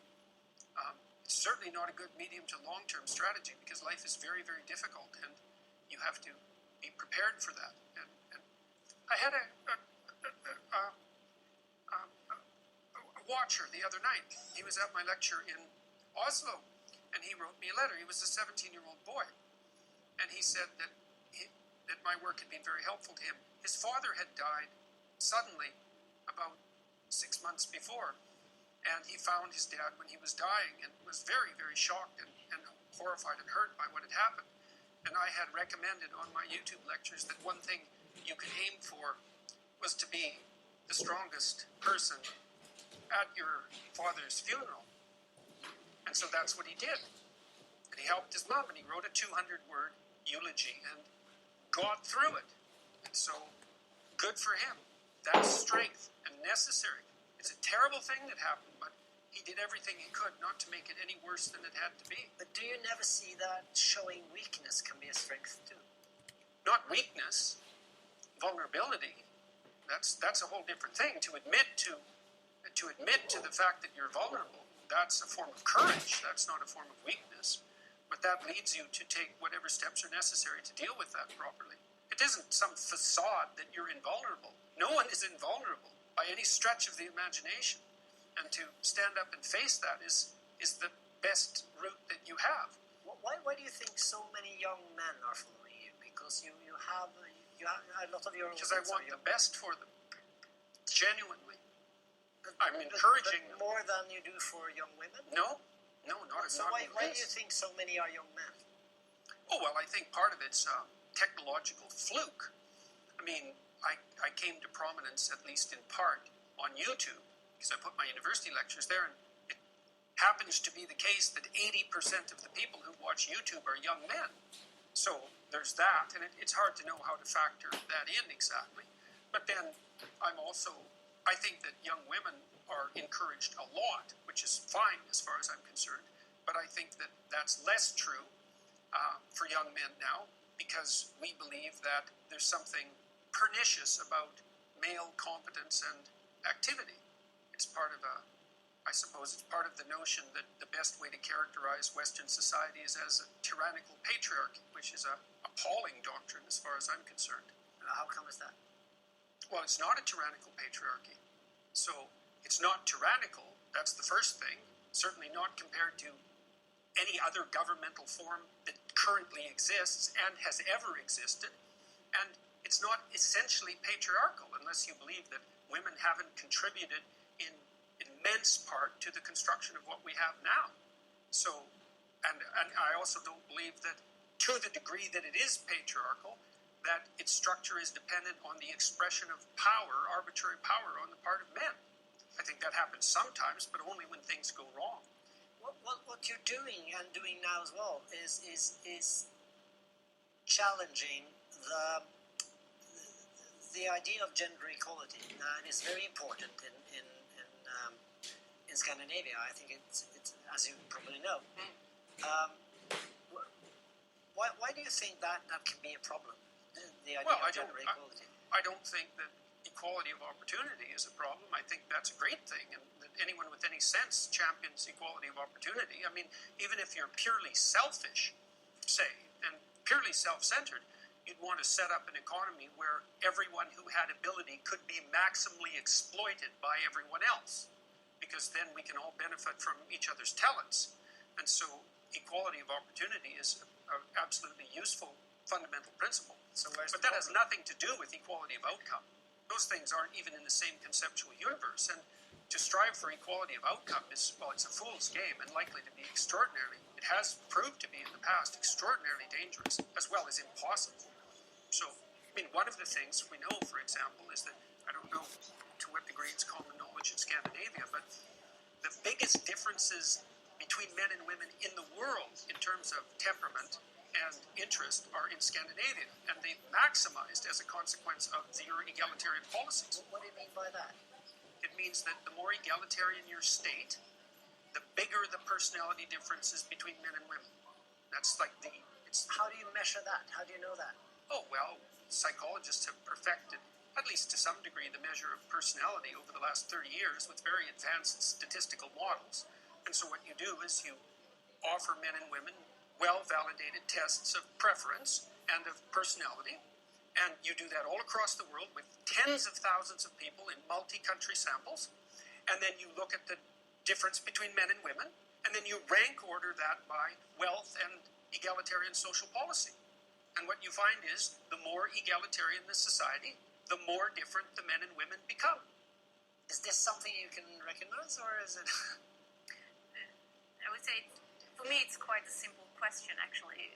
Do we want that our sons and daughters should have the same opportunities and the same dreams or hopes for the good thing, or no? And for me, it's simple to answer that. It's yes, of course. So for me, equality and gender equality is very, very important. For me, also when we talk about gender equality, it's important for me to learn my daughter that her mom can lead and show the way, and her dad can hug and kiss her and show feelings. And I think that's something very important for the hoods where kids grow up, to show feelings, to have these gender equality discussions, to show her a way of opportunities and to strive forward.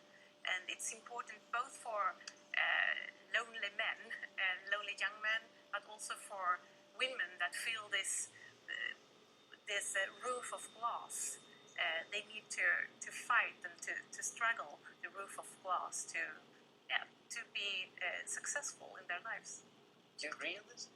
I think that equality of opportunity is a perfectly reasonable proposition. I mean, I have a daughter and a wife. I do everything and many, many female clients who I've consulted with and helped, and in many cases helped accelerate the development of their career tremendously. It's obviously of great utility to encourage forward striving in young people and people in general. That's not the issue in the least. The issue is the outcome. But why do you think the outcome and these countries where the outcome is more equal, why do you think that leads to bigger differences? Because there's only two reasons that men and women differ. One is cultural, and the other is biological. And if you minimize the cultural differences, you maximize the biological differences. So, I know everyone's shocked when they hear this. This isn't shocking news. People have known this in the scientific community for at least 25 years. And it's been replicated in the last month 3 times in 3 separate samples, including in Science, which is the world's greatest scientific magazine by a large margin. And it isn't a small effect. It's a huge effect. Excuse me, what does it mean? Does it mean that Scandinavian men and women are having more difficulties meeting each other, talking to each other than other places? No, not necessarily, but it does mean that there are reasons for differences in participation rates in different occupations that aren't a consequence of socialization. So, for example, this is especially true at the extremes. So, for example, on average, men are more interested in things and women are more interested in people. And that's actually the biggest difference we know of psychologically between men and women. And even though men and women are quite similar, all things considered, the extremes make a difference. So you imagine that in order to become an engineer, obviously not everyone becomes an engineer, you have to have a particular temperamental proclivity to become an engineer.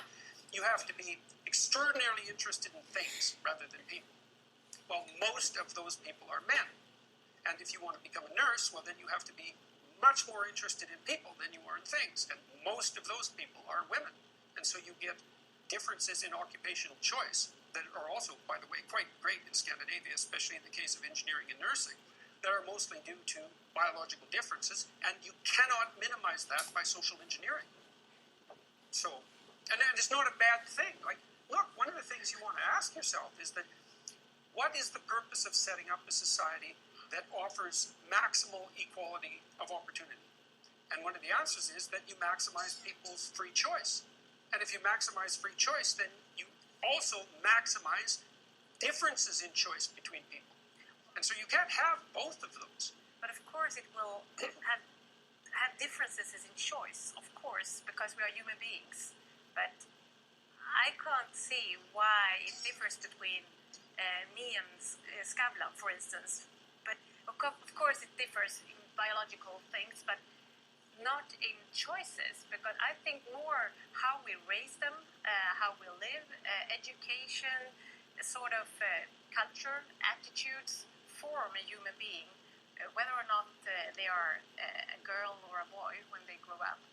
And if I raise my daughter to become a leader, to be self-confident, to have a high education, for instance, I think she will have a good platform to become a civil engineer, to become a CEO of a company, or to become a nurse. Well, that is what people who think that the differences between people who are primarily culturally constructed believe, but it's not what the evidence suggests.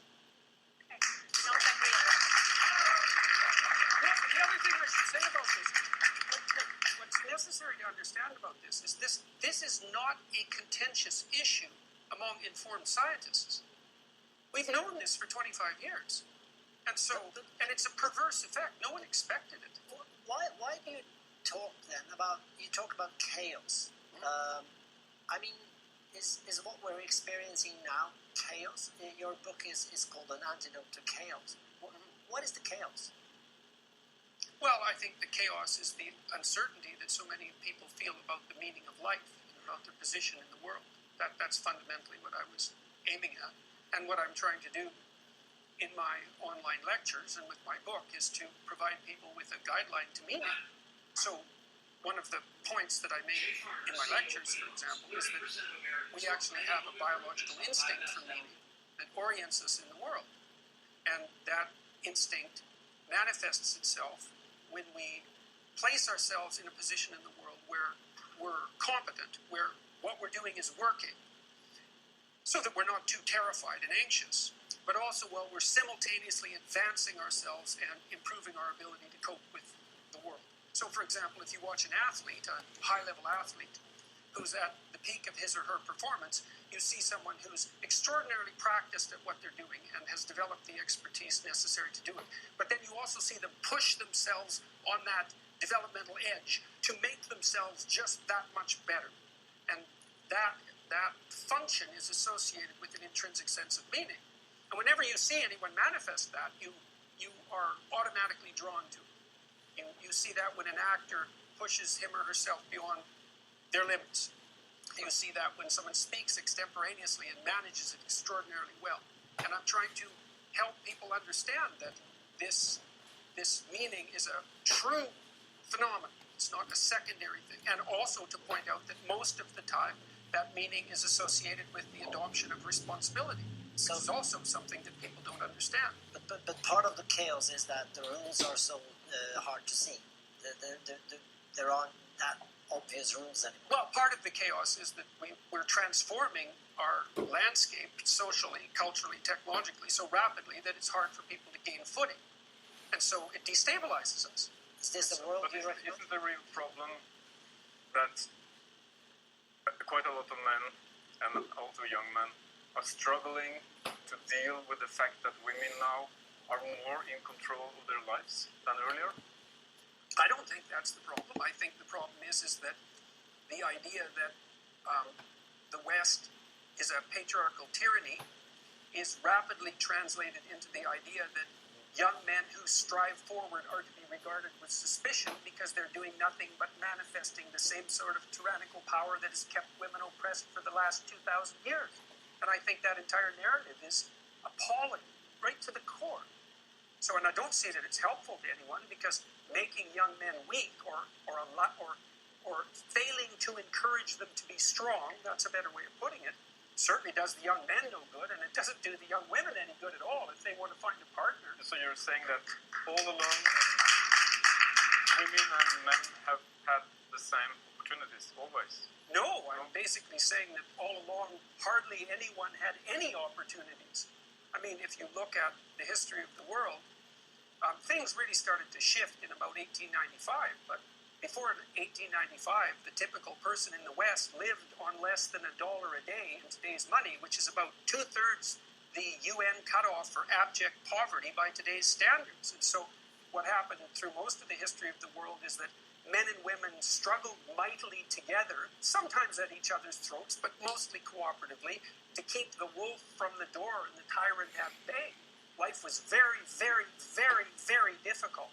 And the fact that we survived at all meant that fundamentally we cooperated despite the fact that we're rife with stupidity, ignorance, and malevolence. But what's so terrifying with gender equality? Nothing. Except when people gerrymander the data. It's like, what do you mean by equality? Do you want women to have their free choice or not? If you do, they're not going to pick occupations that are the same as the occupations men pick. But we have structures today that women need to struggle. They need to take a step to have the possibility to become like a prime minister. As we talked before, we don't have had any prime minister in Sweden that have been a woman, for instance. We have a lower rate of female entrepreneurs. Men had a higher income than women in Sweden, even if they work with the same tasks. And we need to work with gender equality, I think, even in the lower class in schools, to learn kids how to play with dolls, or how to...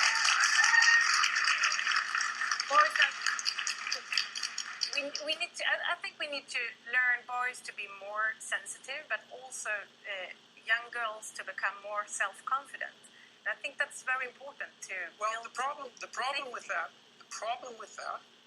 is the data indicate that the consequence of the policies that you're promoting have maximized the differences between men and women. So that isn't what it's doing. Now, that isn't to say that the movement towards egalitarianism is necessarily a bad thing, but a tremendous amount of that's being driven not by social policy, but by technology. I mean, the narrative that we're fed now is that up until 1960, when the enlightened feminists developed their egalitarian doctrines, men had kept women down, and they finally rose. And the truth of the matter is that from about 1895 onward, there was a series of technological revolutions that were extraordinarily powerful in their impact, that allowed women to step forward free of many of the burdens that had kept them back in the past. Birth control being one of them, but only one. Sanitary facilities of all sorts, plumbing had a huge role to play. Tampons had a huge role to play, as did sanitary napkins. All of these technologies developed that enabled women to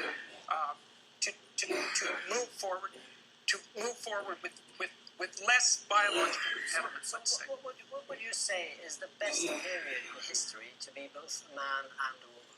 Oh, clearly now.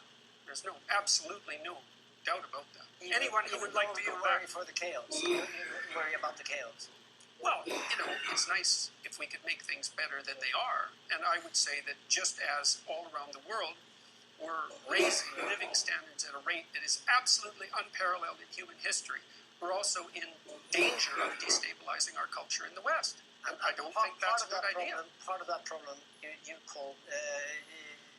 you talk about there is what we call the identity politics. Yes, I think that any political position that puts someone's group identity ahead of their individuality is a regression to a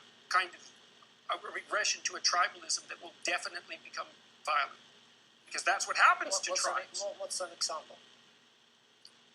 Of identity politics playing that role? Yeah. Well, it happens every time people divide themselves into tribal groups. I mean, what we're trying to do to make peace is to bring people under the rubric of something approximating a single identity, a shared identity. And, I mean, the evidence that people fight in tribes, that's the entire evidence of the human race. And the farther back you go in time, and the smaller the tribal groups become, the higher the rates of inter-tribal warfare and the higher the rates of homicide. And this, you're talking about this, is part. I think it's part of why you also are. People feel some kind of ambivalence towards you also. We call you controversial from time to time. And I don't know, do you like that, being controversial? Do you enjoy provoking groups like? No, and I don't provoke people. I just say what I think. I just say what I believe to be true. Well, I don't. I say what I believe to be true, and people find that provoking. That's not the same as me provoking people. If I was provoking people, I would be setting out to upset them. And I'm not setting out to upset them. I'm just setting out to say what I believe to be true. And I'm a very... So you're following the rule we talked about. Yes, and when I'm talking about gender issues, for example, in personality, that's actually one of my fields of expertise. I know the literature, and it says exactly what I said it says. And as I said as well, it's been replicated 3 times in the last month. The London Times came out 3 weeks ago and said that the finding that gender differences maximize as egalitarian policies are developed is now one of the most solidly grounded findings ever produced by social scientists. So, you can make of that what you want. It's not something that I particularly enjoy. It just happens to be the case. So what are the fake news about Jordan Peterson? Oh, well, the fake news is that I'm provocative. The other is that I have a right-leaning or a particularly conservative agenda. And the mere fact that I oppose radical leftists... You are conservative at heart, aren't you? Not particularly. I don't have the temperament for it.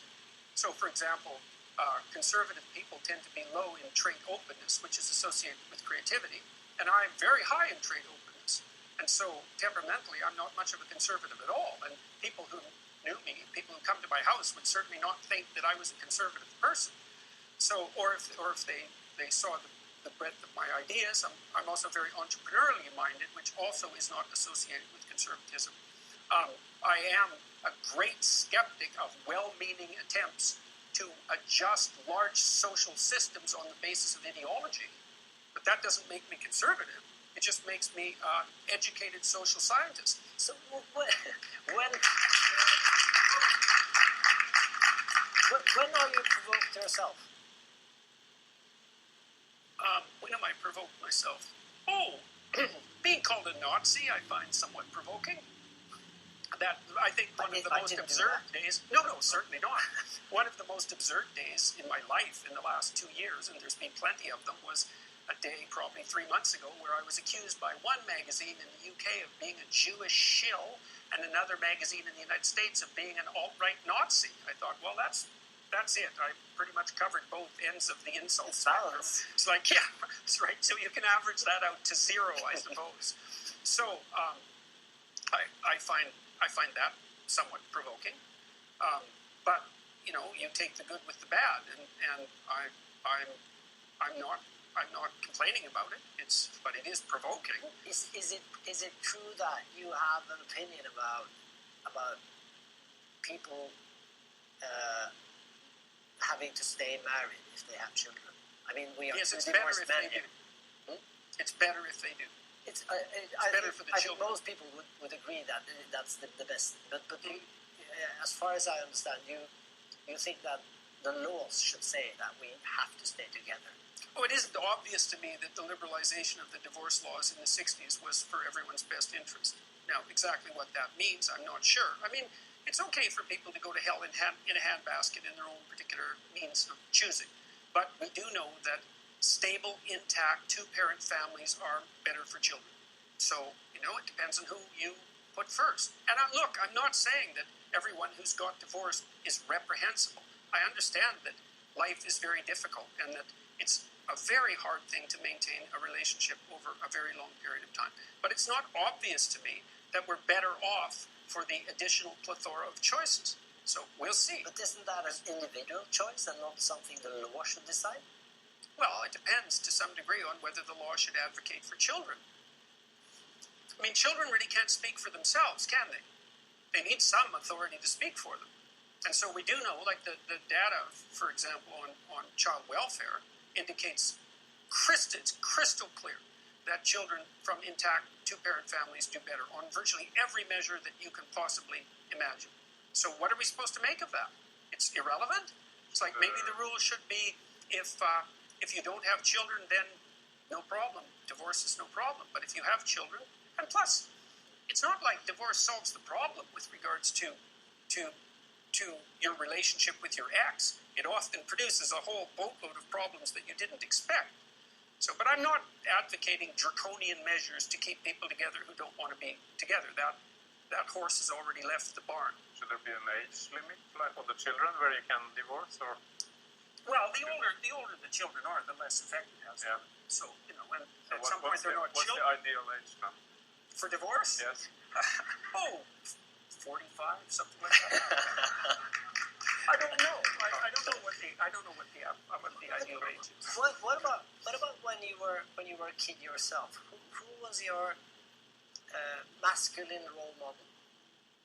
Oh, I think I had a number of them, but it would primarily have been my father and some of my friends, because peers play an important role in development, especially after the age of about 4. But I would definitely say it was my father. And how would you describe his masculinity? Well, to your point, he spent a tremendous amount of time with me when I was a kid.